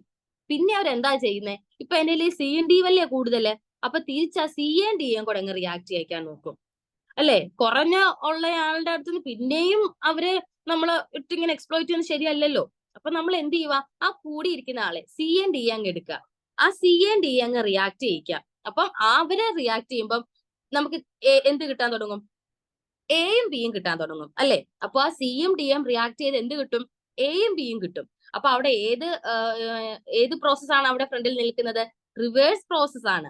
ഓക്കെ, അതേ ആ പാരഗ്രാഫിൽ അവർ പറയുന്നുള്ളൂ. അപ്പം എയും ബിയും നമ്മൾ ഫോർവേഡിൽ ഇങ്ങനെ ആദ്യം ഫസ്റ്റ് കേസിൽ ഫോർവേഡ് റിയാക്ഷൻ നല്ല സ്പീഡായിട്ട് നടന്നുകൊണ്ടിരിക്കുവായിരുന്നു. പക്ഷെ സിയും ഡിയുടെ അളവ് കൂടുന്ന അനുസരിച്ച് എന്ത് ചെയ്യാൻ തുടങ്ങും? റിവേഴ്സ് റിയാക്ഷൻ അവിടെ ഇൻക്രീസ് ആവാൻ തുടങ്ങും. ഇനി നിങ്ങൾ ആ ഫിഗർ ഒന്ന് നോക്കിക്കേ. അത് ആ ഫിഗർ വെച്ച് നമുക്ക് ഇനി എല്ലാം പറയാം. ഓക്കെ ഓക്കെ, നോക്കോ. ദേ ഇവിടെ ഈ ഗ്രാഫില് എക്സ് ആക്സിസിൽ ടൈമും വൈ ആക്സിസിൽ കോൺസെൻട്രേഷനും ആണ് ഇവർ മാർക്ക് ചെയ്തേക്കുന്നത്. അപ്പൊ ഈ ടൈം ഫ്രണ്ടിലോട്ട് പോകുന്നു അല്ലെ? ഇവിടെ ഇത് ടൈം ഫ്രണ്ടിലോട്ട് പോകുന്നു. അപ്പൊ ടൈം ഫ്രണ്ടിലോട്ട് പോകുന്നതോടെ ഇവിടെ എന്ത് ചേഞ്ച് ആ വരുന്നത്? ഈ സിയുടെയും ഡിയുടെയും ഗ്രാഫ് കണ്ടോ? ഇത് നോക്കിയേ. ആദ്യം ഇനീഷ്യൽ കണ്ടീഷനിൽ ഞാൻ പറഞ്ഞു എന്റെ സിയും ഡിയും ഒന്നുമില്ല, അതാണ് സീറോയിലായിരുന്നു സിയും ഡിയും. സമയം പോകുന്ന അനുസരിച്ച് സിയും ഡിയും അങ്ങ് കൂടി ഒരു ഇക്വിലിബ്രിയത്തിൽ അറ്റൈൻ ചെയ്തു അല്ലെ? ഇക്വിലിബ്രിയം സ്റ്റേറ്റിലെത്തി. ഇക്വിലിബ്രിയം സ്റ്റേറ്റിൽ അവരെത്തി. പിന്നെ ഇനീഷ്യൽ സ്റ്റേജിൽ എന്റെ ഏതായിരുന്നു കൂടുതൽ ഉണ്ടായിരുന്നത്? എയും ബിയും അല്ലേ? അതാണ് ഹൈ കോൺസെൻട്രേഷനിൽ അവർ നിൽക്കുക. ഇത് വൈ ആക്സിസിൽ കോൺസെൻട്രേഷൻ ആണ്. അപ്പൊ ഇതാണല്ലോ ഹൈ വാല്യൂ, ഇത് സീറോ മാർക്ക് ചെയ്തേ. ഓക്കെ, അപ്പൊ ഇവിടെ എയും ബിയും എന്ത് ചെയ്യുവാണ്? ഇങ്ങനെ റിയാക്ഷൻ നടക്കുന്നവർ എയും ബിയും കുറഞ്ഞ് അവരത് ഇക്വിലിബ്രിയം അറ്റൈൻ ചെയ്തു. മനസ്സിലായില്ലേ ആ ഗ്രാഫ്? നമുക്ക് സമയം ടൈം പോകുന്ന അനുസരിച്ച് എയുടെയും ബിയുടെയും കോൺസെൻട്രേഷൻ കുറഞ്ഞു വന്നു, സിയും ഡിയുടെയും കോൺസെൻട്രേഷൻ കൂടി വന്നു. ഓക്കെ,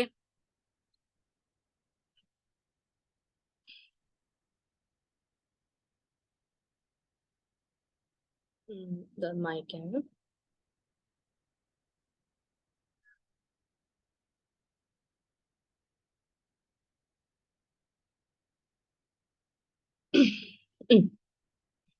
ഓക്കെ, അപ്പം ലാസ്റ്റ് ആ റിയാക്ഷൻ ഫോർവേഡിലോട്ട് നടക്കുന്നതും റിവേഴ്സിലോട്ട് നടക്കുന്ന റിയാക്ഷനും സെയിം റേറ്റിൽ വന്നു. അപ്പൊ നമുക്ക് എന്ത് പറയാൻ പറ്റും? ആ സിസ്റ്റം ഇക്വിലിബ്രിയത്തിൽ എത്തി എന്ന് പറയാം. ഇനി ഞാൻ പറഞ്ഞു എന്റെ എയും ബി ഉള്ള കേസാ പറഞ്ഞത്. ഇനി ഞാനിപ്പോ എന്റെ അവരെനിക്ക് സിയും ഡിയും തന്നിട്ടുള്ളൂ, അതായത് പ്രൊഡക്റ്റുകളെ തന്നിട്ടുള്ളൂ. എന്നിട്ട് എന്നോട് പറയുവാണ് ആ റിയാക്ഷൻ അങ്ങ് നടത്തിക്കോളാൻ. അപ്പൊ ഞാൻ ചുമ്മാ നോക്കിയിരിക്കണ്ട, എനിക്ക് തിരിച്ചു നടത്താൻ പറ്റും അല്ലേ? അപ്പൊ അവരോർത്തത് എ ബി തന്നു കഴിഞ്ഞാൽ മാത്രമേ റിയാക്ഷൻ പോവുള്ളൂ എന്നാ. അല്ല കേട്ടോ, സിയും ഡിയും തന്നു കഴിഞ്ഞാലും നമ്മുടെ റിയാക്ഷൻ പൊക്കോളും. അപ്പം എന്റെ ഇപ്പം സിയും ഡിയും ആണുള്ളത്, എയും ബിയും ഇല്ല. പക്ഷെ എങ്കിലും എനിക്ക് പേടിക്കേണ്ട, ആ സിയും ഡിയും വെച്ച് ഞാൻ റിയാക്ഷൻ നടത്തിക്കോളൂ. നടത്തി കഴിയുമ്പോഴത്തേനും സിയും ഡി ആദ്യം ഒത്തിരി കൂടുതലുണ്ടല്ലോ, ആ സിയും ഡിയും റിയാക്ട് ചെയ്ത് എനിക്ക് എന്ത് കിട്ടും? തിരിച്ച് എയും ബിയും കിട്ടും. ഓക്കെ, അങ്ങനെ എയും ബി, അപ്പം സിയുടെ ഡിയുടെ അളവ് കുറഞ്ഞു വരും, എയും ബിയും കൂടി വരും. അറ്റ് ലാസ്റ്റ് ഇവർ രണ്ടുപേരും ഒരു കോൺസ്റ്റന്റിൽ എത്തും, അതായത് അവർ ഇക്വിലിബ്രിയം അറ്റൈൻ ചെയ്തു. ഓക്കെ, അപ്പം A plus be giving C plus D പോലെ തന്നെ സി പ്ലസ് ഡിയും എ പ്ലസ് ബി തരാൻ കഴിയും. അതായത് രണ്ട് ഡയറക്ഷനിലോട്ടും ഇക്വിലിബ്രിയം അറ്റൈൻ ചെയ്യാൻ എനിക്ക് കഴിയും. ഓക്കെ, ഇനി നമുക്കിതെല്ലാം ഒരു എക്സാമ്പിൾ വെച്ച് ഞാൻ പറഞ്ഞുതരാം.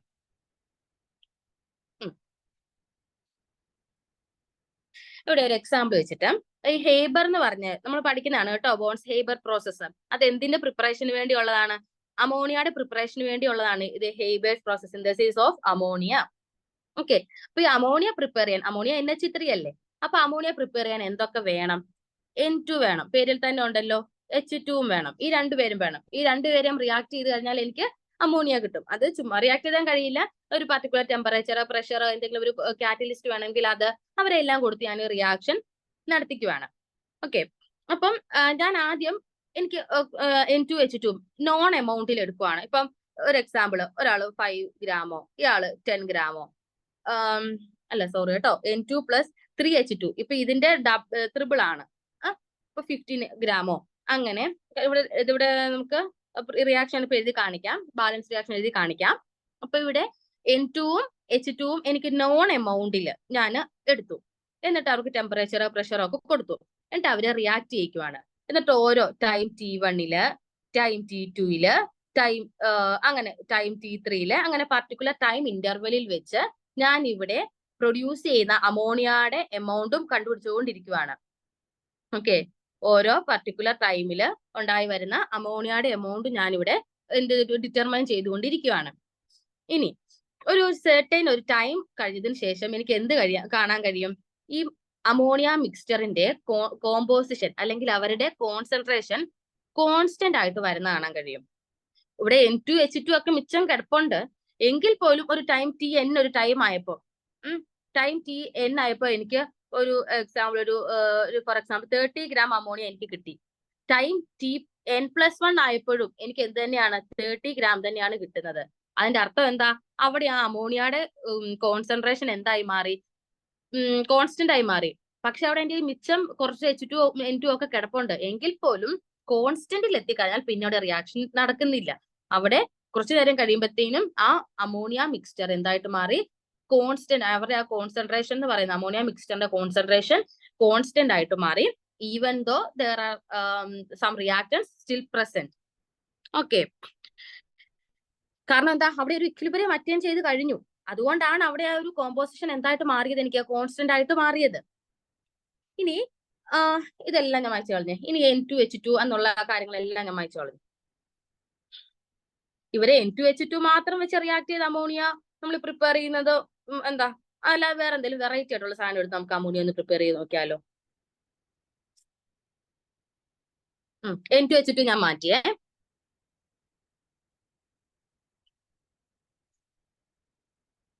ഇവിടെ എഴുതാം.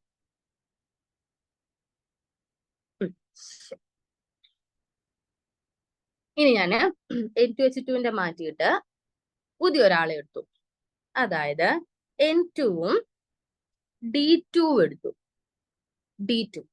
D2 കേട്ടിട്ടുണ്ടോ നിങ്ങള്? പഠിച്ചിട്ടുണ്ടായിരിക്കും. ഡ്യൂറ്റീരിയം. അവര് ഹൈഡ്രജന്റെ ഒരു ഐസോട്ടോപ്പാണ്. നമ്മള് പ്രോട്ടിയം 1H1, ഡ്യൂറ്റീരിയം 1H2 പഠിച്ചിട്ടില്ലേ? മാസ് നമ്പർ 2 ആയിരിക്കും. ഇപ്പൊ ഇവർക്ക് ഒരു പ്രോട്ടോണും കാണും, ഒരു ന്യൂട്രോണും കാണും. അപ്പൊ അങ്ങനെയുള്ള ആളാണ് എന്താ? ഡ്യൂറ്റീരിയം. ഹൈഡ്രജന്റെ ഒരു ഐസോട്ടോപ്പാണ്. ഓക്കെ, അയാളെ ഞാൻ എടുത്തു, എന്നിട്ട് അവരെ തമ്മിൽ അങ്ങ് റിയാക്ട് ചെയ്യിച്ചു. ഇത് 3 ആണ് കേട്ടോ, ഞാൻ നേരത്തെ ഇക്വേഷൻ എഴുതിയില്ലായിരുന്നു. N2 + 3H2 ആയിരുന്നു.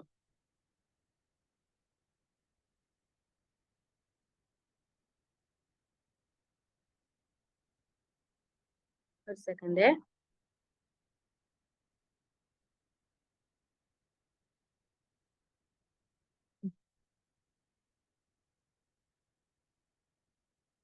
N2 + 3H2 giving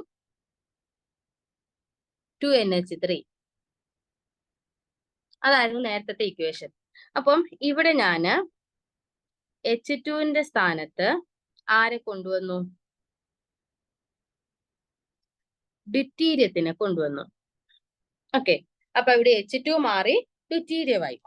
എന്നിട്ട് നമ്മൾ ആ നേരത്തെ ചെയ്ത പോലെ തന്നെ N2 എടുത്തു, D2 എടുത്തു. ഓരോ പർട്ടിക്കുലർ ടൈം ഇന്റർവെലില് പ്രൊഡ്യൂസ് ചെയ്യുന്ന ND3യുടെ അളവ് നോക്കി.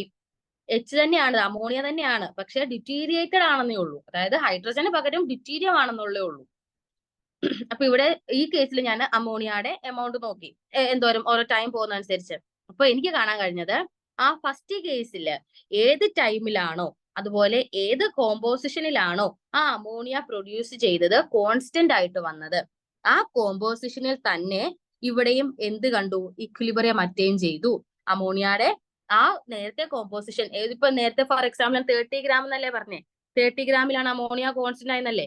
അതുപോലെ തന്നെ ഈ കേസിലും 30 ഗ്രാമില് അമോണിയയുടെ വാല്യൂ കോൺസ്റ്റന്റ് ആയിട്ട് മാറുന്നതായിട്ട് എനിക്ക് കാണാൻ കഴിയും. ഓക്കെ, അതായത് ഇവിടെ എന്ത് സിസ്റ്റം എന്തിലെത്തി? ഇക്വിലിബ്രിയത്തിലെത്തി. അതും നേരത്തെ ആ പ്രീവിയസ് കണ്ടീഷനിൽ തന്നെയാണ് ഇവിടെ ഇക്വിലിബ്രിയം അറ്റൈൻ ചെയ്യാൻ കഴിഞ്ഞത്. ഓക്കെ, ഡൗട്ട് ഇല്ലല്ലോ. ഇത് ജസ്റ്റ് ഒരു എക്സാമ്പിൾ വെച്ച് ഞാൻ ഇങ്ങനെ, നിങ്ങൾ ഇത്ര അങ്ങ് ടെൻസ്ഡ് ആവുന്ന കാര്യമൊന്നും ഇല്ല. ഇത് ഞാൻ എക്സാമ്പിൾ വെച്ച് നിങ്ങൾക്ക് പറഞ്ഞു തരുന്നേ ഉള്ളൂ. NCERT നമുക്ക് കുറച്ച് ഇങ്ങനെ എക്സ്പ്ലെയിൻ ചെയ്ത്, കൂടുതൽ എക്സ്പ്ലെയിൻ ചെയ്ത് നമുക്ക് കാര്യം നല്ലപോലെ ക്ലിയർ ആവാൻ വേണ്ടിയാണ് 2 എക്സാമ്പിൾ വെച്ച് അവർ കാണിച്ചേക്കുന്നത്. ഇനി അപ്പം എനിക്കൊരു കാര്യം മനസ്സിലായി, H2 വെച്ച് തുടങ്ങിയാലും D2 വെച്ച് തുടങ്ങിയാലും ആര് വെച്ച് തുടങ്ങിയാലും എനിക്ക് ഇക്വിലിബ്രിയം കിട്ടിയത് സെയിം കോമ്പോസിഷനിലാണ്. ഓക്കെ, ഒരു വ്യത്യാസം മാത്രമേ ഉള്ളൂ.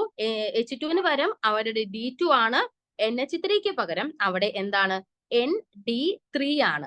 ആ ഒരു വ്യത്യാസം മാത്രമേ ഉള്ളൂ, പേരിലുള്ള വ്യത്യാസം മാത്രമേ ഉള്ളൂ. അല്ലാതെ അവർ അറ്റൈൻ ചെയ്ത ആ കോമ്പോസിഷനിലോ അവർ നടത്തുന്ന ആ പ്രോസസ്സിലോ ഒന്നും ഒരു മാറ്റവും ഇല്ല. ഇനി ഞാനിപ്പോ ഇവരെ തന്നെത്താനെ അങ്ങ് റിയാക്ട് ചെയ്യിക്കുന്ന പരിപാടി അങ്ങ് നിർത്തി. N2 വെച്ചിട്ടും കൂടെ ചെയ്ത NH3, N2 D2 കൂടെ ചെയ്ത ND3, ആ പരിപാടി അങ്ങ് നിർത്തി. ഇനി ഇവരെല്ലാം കൂടെ ഞാൻ അങ്ങിട്ട് മിക്സ് ചെയ്യിക്കാൻ പോവാണ്. ഓക്കെ, നമുക്ക് എന്ത് നടക്കുമെന്ന് നോക്കാവേ. തന്നെ ഇവര് റിയാക്ട് ചെയ്തൊക്കെ മതി എന്നും പറഞ്ഞ് ഞാൻ അവരെ അങ്ങ്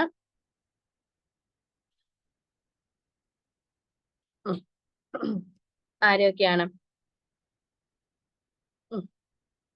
H2, N2, NH3 ഇവരെയും D2, N2, ND3 ഇവരെയും ഞാൻ അങ്ങ് ഒന്നിച്ച് മിക്സ് ചെയ്തു.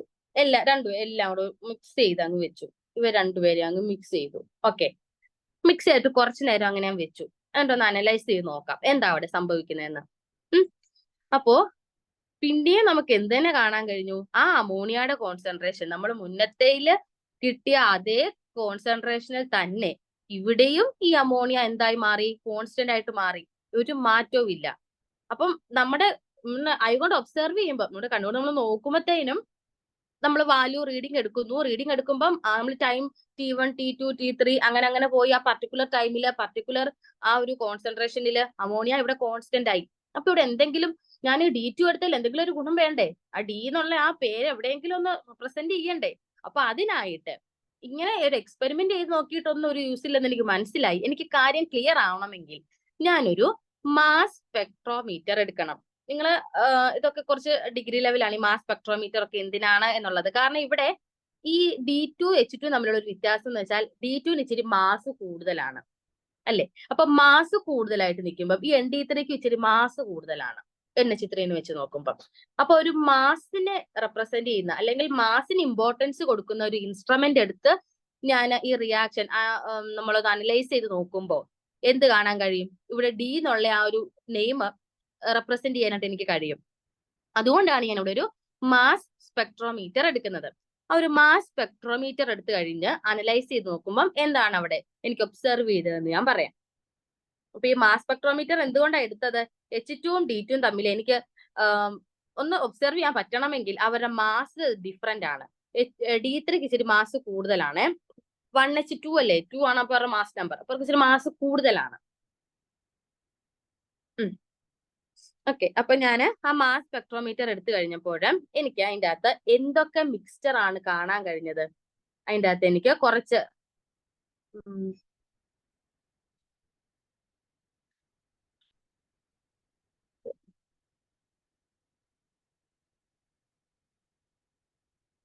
കുറച്ച് N2 റിയാക്ട് ചെയ്യാതെ കിടക്കുന്ന കുറച്ച് N2 കാണാൻ കഴിഞ്ഞു, കുറച്ച് H2 കാണാൻ കഴിഞ്ഞു, കുറച്ച് D2 കാണാൻ കഴിഞ്ഞു. ഇനി ഈ ഒരു H2ൽ ഒരു Hനെ മാറ്റിയിട്ട് ഒരു Hഉം ഒരു Dയും കാണാൻ കഴിഞ്ഞു. ഓക്കെ, H2നെ അങ്ങനെ തന്നെ നിർത്തിയില്ല, D അതിന്റെ അകത്ത് കയറി, H2ന്റെ അകത്ത് കയറി അവര് എക്സ്ചേഞ്ച് നടത്തി അവരങ്ങ് HD ആയിട്ട് മാറിക്കഴിഞ്ഞു. പിന്നെ അമോണിയ NH3 കാണാൻ കഴിഞ്ഞു, അമോണിയ കൂടെ ND3 കാണാൻ കഴിയും. പിന്നെ ഈ H3യിലെ ഇല്ലേ, ആ H മാത്രം വേണ്ട എന്ന് കരുതി അതിന്റെ അകത്തോട്ടും ആര് കയറി? ഡ്യൂറ്റീരിയം കയറി. കണ്ടോ, NH2D.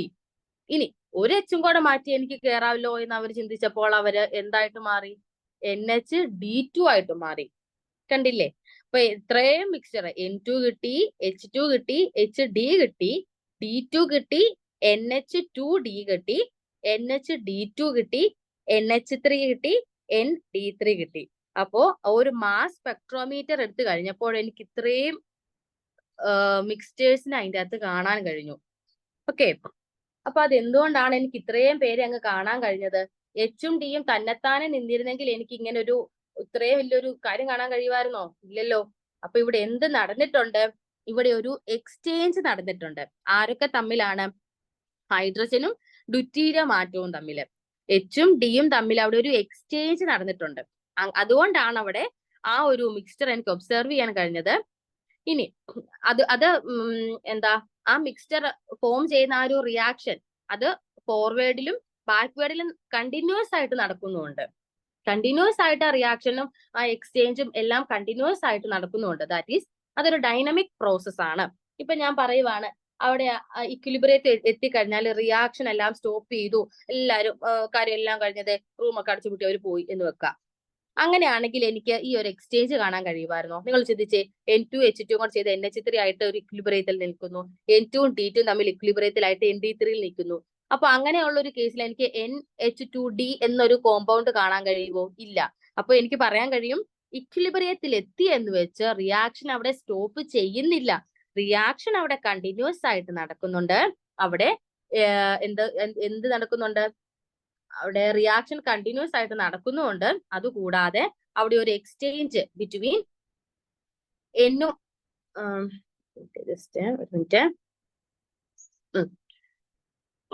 അവിടെ ഒരു റിയാക്ഷൻ നടക്കുന്നുണ്ട്. അതുപോലെ Hഉം Dയും ആറ്റങ്ങൾ തമ്മിൽ എക്സ്ചേഞ്ച് നടക്കുന്നുണ്ട്.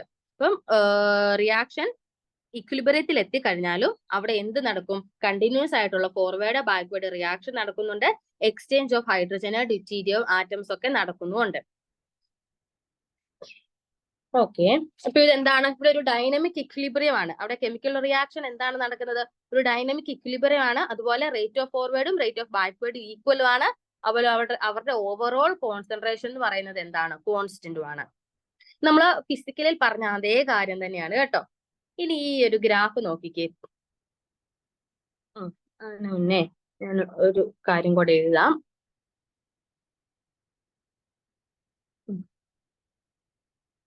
N2 plus 3H2 giving 2NH3. Okay, ഇനി നോക്കാം. ഇത് കണ്ടില്ലേ? N2 plus 3H2 giving 2NH3. ഇവിടെ H2ന്റെ അളവ് നോക്കിയേ, ഇത് 3 ആണ് അല്ലെ? അപ്പൊ അവരുടെ റേഷ്യോ കണ്ടില്ലേ? 1:3 അപ്പൊ ഈ ഗ്രാഫിൽ തന്നെ കണ്ടോ കോൺസെൻട്രേഷന്റെ അവിടെ ഹൈഡ്രജന്റെ കണ്ടില്ലേ? ഈ ഡൈഹൈഡ്രജൻ എന്ന് പറഞ്ഞു കൊടുത്തേക്കുന്ന കുറച്ച് ടോപ്പിലല്ലേ, അതായത് നൈട്രജന്റെ അടുത്തല്ലല്ലോ. നൈട്രജനേക്കാളും 1:3 അവരുടെ റിയാക്ഷൻ പോസിബിൾ ആയിട്ടുള്ളത്. അപ്പൊ ആ ഏറ്റവും ടോപ്പിൽ ഒരു 3 ആ ഒരു കാണിക്കാനാണ് കേട്ടോ അവിടെ ഹൈഡ്രജൻ ഏറ്റവും ടോപ്പിൽ കൊടുത്തേക്കുന്നത്. നൈട്രജന്റേത് ഹൈഡ്രജനെ വെച്ച് നോക്കുമ്പോൾ കോൺസെൻട്രേഷൻ കുറവാണ്, അതാണ് താഴെ വന്നേക്കുന്നത്. കണ്ടില്ലേ? ഇനി അമോണിയയുടെ അത് മാർക്ക് ചെയ്ത് കാണിക്കാം. നോക്കിക്കേ, മാർക്ക് ചെയ്ത് കാണിക്കാം. ഇവിടെ കണ്ടോ, 3 എന്ന് പറയുമ്പോൾ കുറച്ച് കൂടുതലാണ്. ഇവിടെ ഡൈനൈട്രജന്റെ കണ്ടോ, സ്റ്റാർട്ടിങ്ങിലാണ് കുറച്ച്, സ്റ്റാർട്ടിങ്ങിനേക്കാളും കുറച്ചും കൂടെ കൂടി. അപ്പൊ ഇവിടെ ഒരു 1:, ഓക്കെ, 1:3 റേഷ്യോയിലാണ് അല്ലെ. ഇനി ഇവിടെ നോക്കിക്കേ, അമോണിയ ആണെങ്കിലോ, അമോണിയ ആദ്യം 0 ആയിരുന്നു, കാരണം ഇത് ഫോർവേഡിലോട്ടാണ് ഇതിന്റെ റിയാക്ഷൻ നടത്തുന്നത്. അതാണ് ഈ 0 ആണ് ഇവിടുത്തെ, ഈ 0 എന്നുള്ളിടത്താണ് അമോണിയ കിടക്കുന്നത്. പിന്നെ പയ്യെ റിയാക്ഷൻ പോകുന്നതനുസരിച്ച് അമോണിയയുടെ അത് കൂടി വന്ന് അമോണിയ 0-യിലായിരുന്നു, അത് കൂടി വന്ന് എന്തായിട്ട് മാറി, ഒരു ഇക്വിലിബ്രിയത്തിൽ എത്തി. ഇനി നൈട്രജൻ നോക്കിക്കേ, അത് റിയാക്ടന്റ് അല്ലായിരുന്നോ, അത് 1:3 1 പോലുള്ള അവിടെ കിടന്നിരുന്നത്, ആ 1-ൽ നിന്ന് അത് കുറഞ്ഞു ഇക്വിലിബ്രിയത്തിൽ എത്തി. ഹൈഡ്രജൻ ആയിരുന്നെങ്കിലോ 3 ആയിരുന്നു, ആ 3-ൽ നിന്ന് അവർ കുറഞ്ഞു വന്ന് അവര് ഇക്വിലിബ്രിയത്തിൽ എത്തി. ഇതാണ് ആ ഗ്രാഫ് കാണിച്ചേക്കുന്നത്. ഓക്കെ അല്ലേ? ആ ഗ്രാഫും ക്ലിയർ ആയല്ലോ?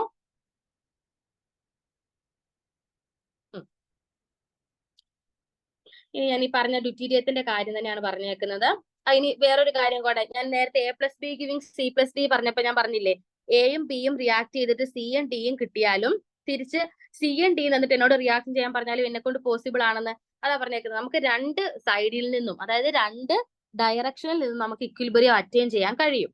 ഓക്കെ, ഞാനിപ്പം H2-ഉം N2-ഉം എടുത്ത് റിയാക്ഷൻ ചെയ്തിട്ട് NH3 എനിക്ക് കിട്ടുന്നു. നേരെ തിരിച്ച് 2 മോളിക്കൂൾ NH3 എടുത്താൽ അവര് ഡീകമ്പോസ് ചെയ്ത് എന്തായിട്ട് മാറും, N2-ഉം H2 ആയിട്ട് മാറും.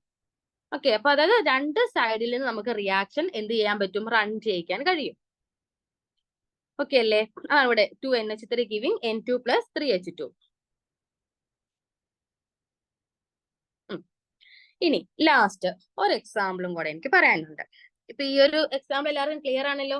അമോണിയയുടെ N2 + 3H2 ഗിവിംഗ് 2NH3. അത് ഫോർവേഡ് ആയിട്ടും പറ്റും, തിരിച്ച് 2NH3 ഗിവിംഗ് N2 + 3H2, അതും പോസിബിൾ ആണ്. ഇനി ഓക്കെ, ഇനി വേറൊരു എക്സാമ്പിൾ നിങ്ങൾ കണ്ടോ, H2 + I2 ഗിവിംഗ് 2HI. അതിന്റെ കാര്യം കൂടെ നമുക്കൊന്ന് പറയാവേ, ഒന്നും കൂടെ ഒന്ന് ക്ലിയർ ആവട്ടെ.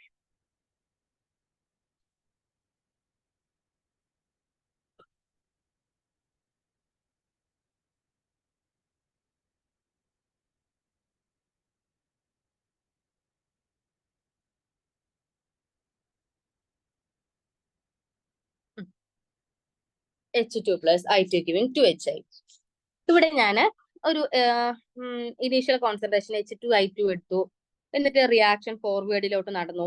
അപ്പൊ അവിടെ ഫോർവേഡിലോട്ട് നടക്കും തോറും ഇവരുടെ അളവ് കുറയുമല്ലേ, H2-ന്റെ I2-ന്റെയും അളവ് കുറഞ്ഞുകൊണ്ടിരിക്കും. അപ്പൊ ആര് കൂടും, HI ഇൻക്രീസ് ചെയ്തുകൊണ്ടിരിക്കും. ഇനി ലാസ്റ്റ് അവരെല്ലാം ഒരു ഇക്വിലിബ്രിയം സ്റ്റേറ്റിൽ എത്തുമ്പോൾ ഈ കൂടുന്നത് കുറയുന്നത് അങ്ങനത്തെ ഒരു കാര്യമില്ല, പിന്നെ അവർ കോൺസ്റ്റന്റിലായിരിക്കും.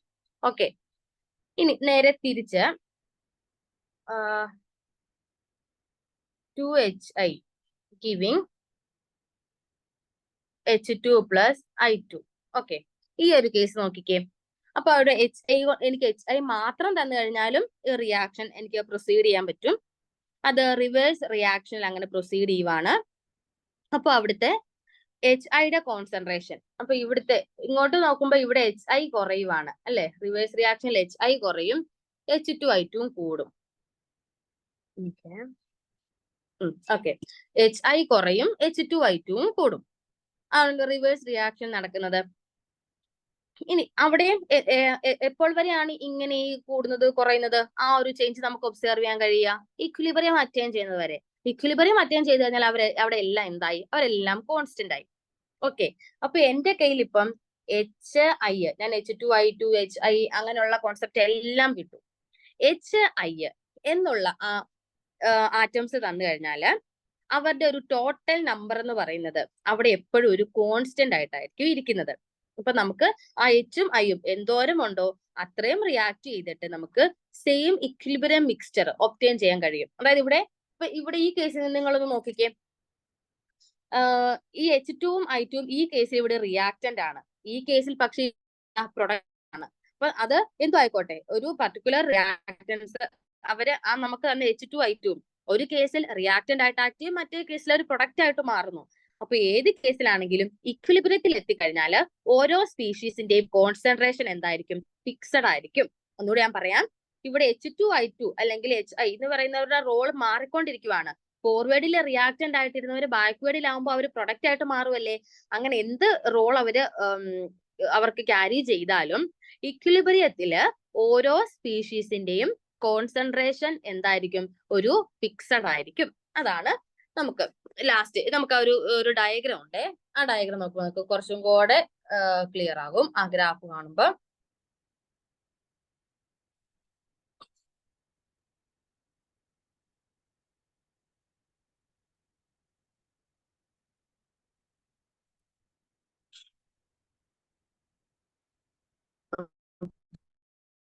ഞാൻ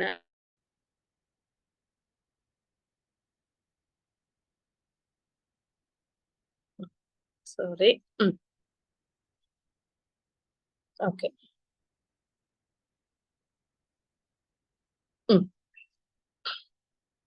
ഈ ഡയഗ്രാം നോക്കിക്കേ.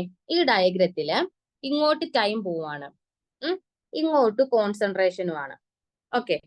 അപ്പൊ ഫസ്റ്റ് ഞാൻ ഇവിടെ HIയുടെ അളവ് ഇത് ഞാൻ ഫോർവേഡ് എന്ന് മാർക്ക് ചെയ്യുവാണേ. ഇത് ബാക്ക്വേഡ് എന്ന് നോക്കിക്കേ. ഇത് ഫോർവേഡ്, ഇത് ബാക്ക്വേഡ്. ഓക്കെ. അപ്പൊ ഫോർവേഡിലോട്ട് H2 + I2 ഗിവിംഗ് 2HI. ഫോർവേഡില് നമുക്ക് HI 0 ആയിരുന്നു, ഒട്ടും ഇല്ലായിരുന്നല്ലോ. റിയാക്ഷൻ പോകുന്ന അനുസരിച്ച് അത് കൂടി കൂടി കൂടി കൂടി നോക്കിക്കേ HIയുടെ അളവ് ഒരു കോൺസ്റ്റന്റിൽ വന്നു. ഓക്കെ. പിന്നെ അതും നോക്കി അങ്ങനെ ഫ്രണ്ടിലോട്ട്. ഇത് നമുക്ക് ഇത് റിവേഴ്സും എല്ലാം കൂടെ ഒരു ഗ്രാഫിൽ വരച്ചേക്കുന്നതാണ് നമുക്ക് കൺഫ്യൂഷൻ ആവുന്നത്. നിങ്ങൾ ജസ്റ്റ് ഇതിന്റെ ഒന്ന് ഐഡിയ കിട്ടിയാൽ മതി. HI എന്ന് പറയുന്ന ഫോർവേഡ് റിയാക്ഷൻ 0 ആയിരുന്നു. ടൈം പോകുന്ന അനുസരിച്ച് അവർ ഇങ്ങനെ ഇൻക്രീസ് ചെയ്തുകൊണ്ടിരുന്നു. ഇനി H2I2 ഇവിടെ നോക്കിക്കേ. H2I2ന്റെ ഗ്രാഫ് ഇവര് ഫോർവേഡില് ഹൈ ആയിരുന്നു, കണ്ടോ? ഹൈ ആയിട്ട് നിൽക്കുമായിരുന്നു. ടൈം പോകുന്ന അനുസരിച്ച് അവർ കുറഞ്ഞു കുറഞ്ഞു കുറഞ്ഞു കുറഞ്ഞു വന്നു. പക്ഷെ ഇവിടെ ഒരു സ്റ്റേറ്റ് കണ്ടോ, ഒരു ഇക്വിലിബ്രിയം സ്റ്റേറ്റ് കണ്ടോ, മാർക്ക് ചെയ്തിട്ടുണ്ട്. ഇക്വിലിബ്രിയം കണ്ടീഷനിൽ അവര് കോൺസ്റ്റന്റ് ആയിട്ട് നിൽക്കുന്നത്. ഇനി നേരെ തിരിച്ച് ഞാൻ റിവേഴ്സ് റിയാക്ഷൻ എടുക്കുവാണ്. ഇതാണ് ഞാൻ ഫോർവേഡിൽ മാർക്ക് ചെയ്തത്. ഇത് HI ഫോർവേഡിലായിരിക്കുമ്പോൾ, ഇത് H2I2 ഫോർവേഡിലായിരിക്കുമ്പോൾ. HI ഫോർവേഡിലായിരിക്കുമ്പോൾ ഫസ്റ്റ് അവർ 0 ആയിരുന്നു.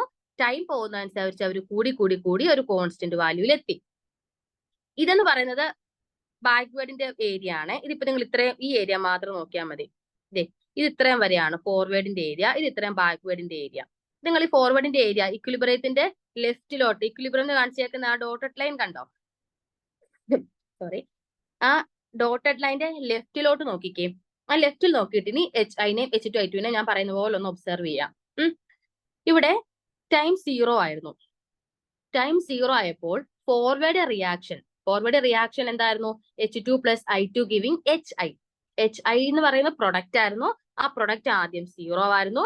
ടൈം മുന്നോട്ട് പോകുന്നതനുസരിച്ച് അവർ കൂടി കൂടി അവർ ഇക്വിലിബ്രിയത്തിലെത്തി. ഓക്കെ.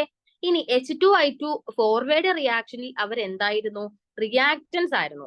അപ്പൊ ആ റിയാക്റ്റൻസ് എന്ന് പറയുമ്പോൾ അവർ ആദ്യം ഹൈ ആയിരുന്നു, ഹൈ കോൺസെൻട്രേഷൻ ആയിരുന്നു. പിന്നീട് ടൈം പോകുന്നതനുസരിച്ച് അവർ കുറഞ്ഞു കുറഞ്ഞു കുറഞ്ഞ് അവർ എവിടെ എത്തി? ഇക്വിലിബ്രിയത്തിൽ എത്തി. ഇപ്പൊ നിങ്ങൾക്ക് ആ ഗ്രാഫ് ക്ലിയർ ആയില്ലേ?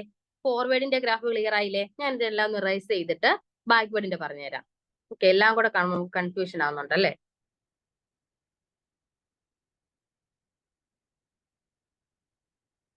ഓക്കെ, എല്ലാം വായിച്ചു. ഇതും പോട്ടെ.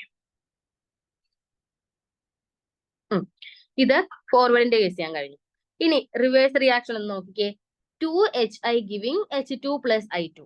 അപ്പൊ ഇവിടുത്തെ റിയാക്റ്റന്റ് ആരായിരുന്നു? HI ആണ്. അപ്പൊ HI റിയാക്റ്റന്റ് ആയിട്ട് നിൽക്കുമ്പോൾ അവരുടെ കോൺസെൻട്രേഷൻ കൂടുതലല്ലേ? ആദ്യം കൂടുതലായിരുന്നല്ലോ, അതാണ് ഈ കോൺസെൻട്രേഷൻ ഹൈ ആയിരുന്നു. ടൈം പോകുന്ന അനുസരിച്ച് അവര് കുറഞ്ഞു കുറഞ്ഞു കുറഞ്ഞു കുറഞ്ഞു ഇതേ ഇക്വിലിബ്രിയത്തിൽ എത്തി അല്ലേ?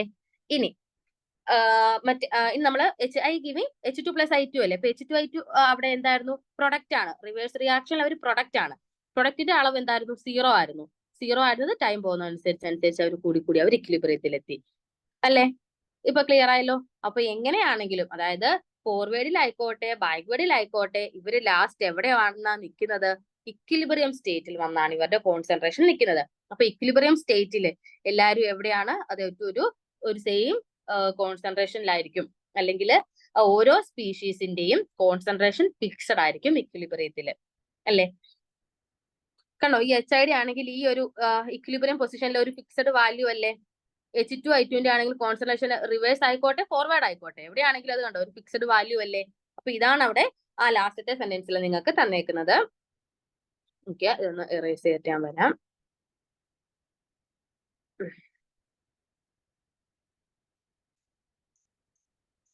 ഓക്കെ, ആ ലാസ്റ്റത്തെ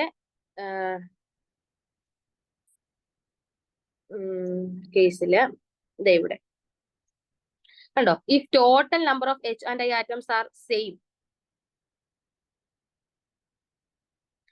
in a given volume, the same equilibrium mixture is obtained whether we start it from pure reactants or pure product. നമ്മൾ പ്യുവർ റിയാക്ടന്റിൽ നിന്നോ പ്യുവർ പ്രൊഡക്റ്റിൽ നിന്നോ എവിടുന്ന് തുടങ്ങിയാലും ആ ഇക്വിലിബ്രിയം മിക്സ്ചറിൽ ആ പർട്ടിക്കുലർ സ്പീഷീസിന്റെ കോൺസെൻട്രേഷൻ എന്ന് പറയുന്നത് എന്തായിരിക്കും? ഒരു കോൺസ്റ്റന്റ് ആയിരിക്കും.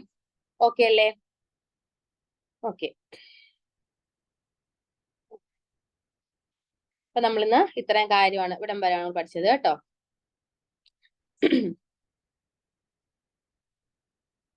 ഒന്ന് പോയി നോക്കുവാണെങ്കിൽ എല്ലാവരും തുടക്കത്തെ കാര്യമൊക്കെ വിട്ടു കിടക്കുമായിരിക്കും അല്ലേ?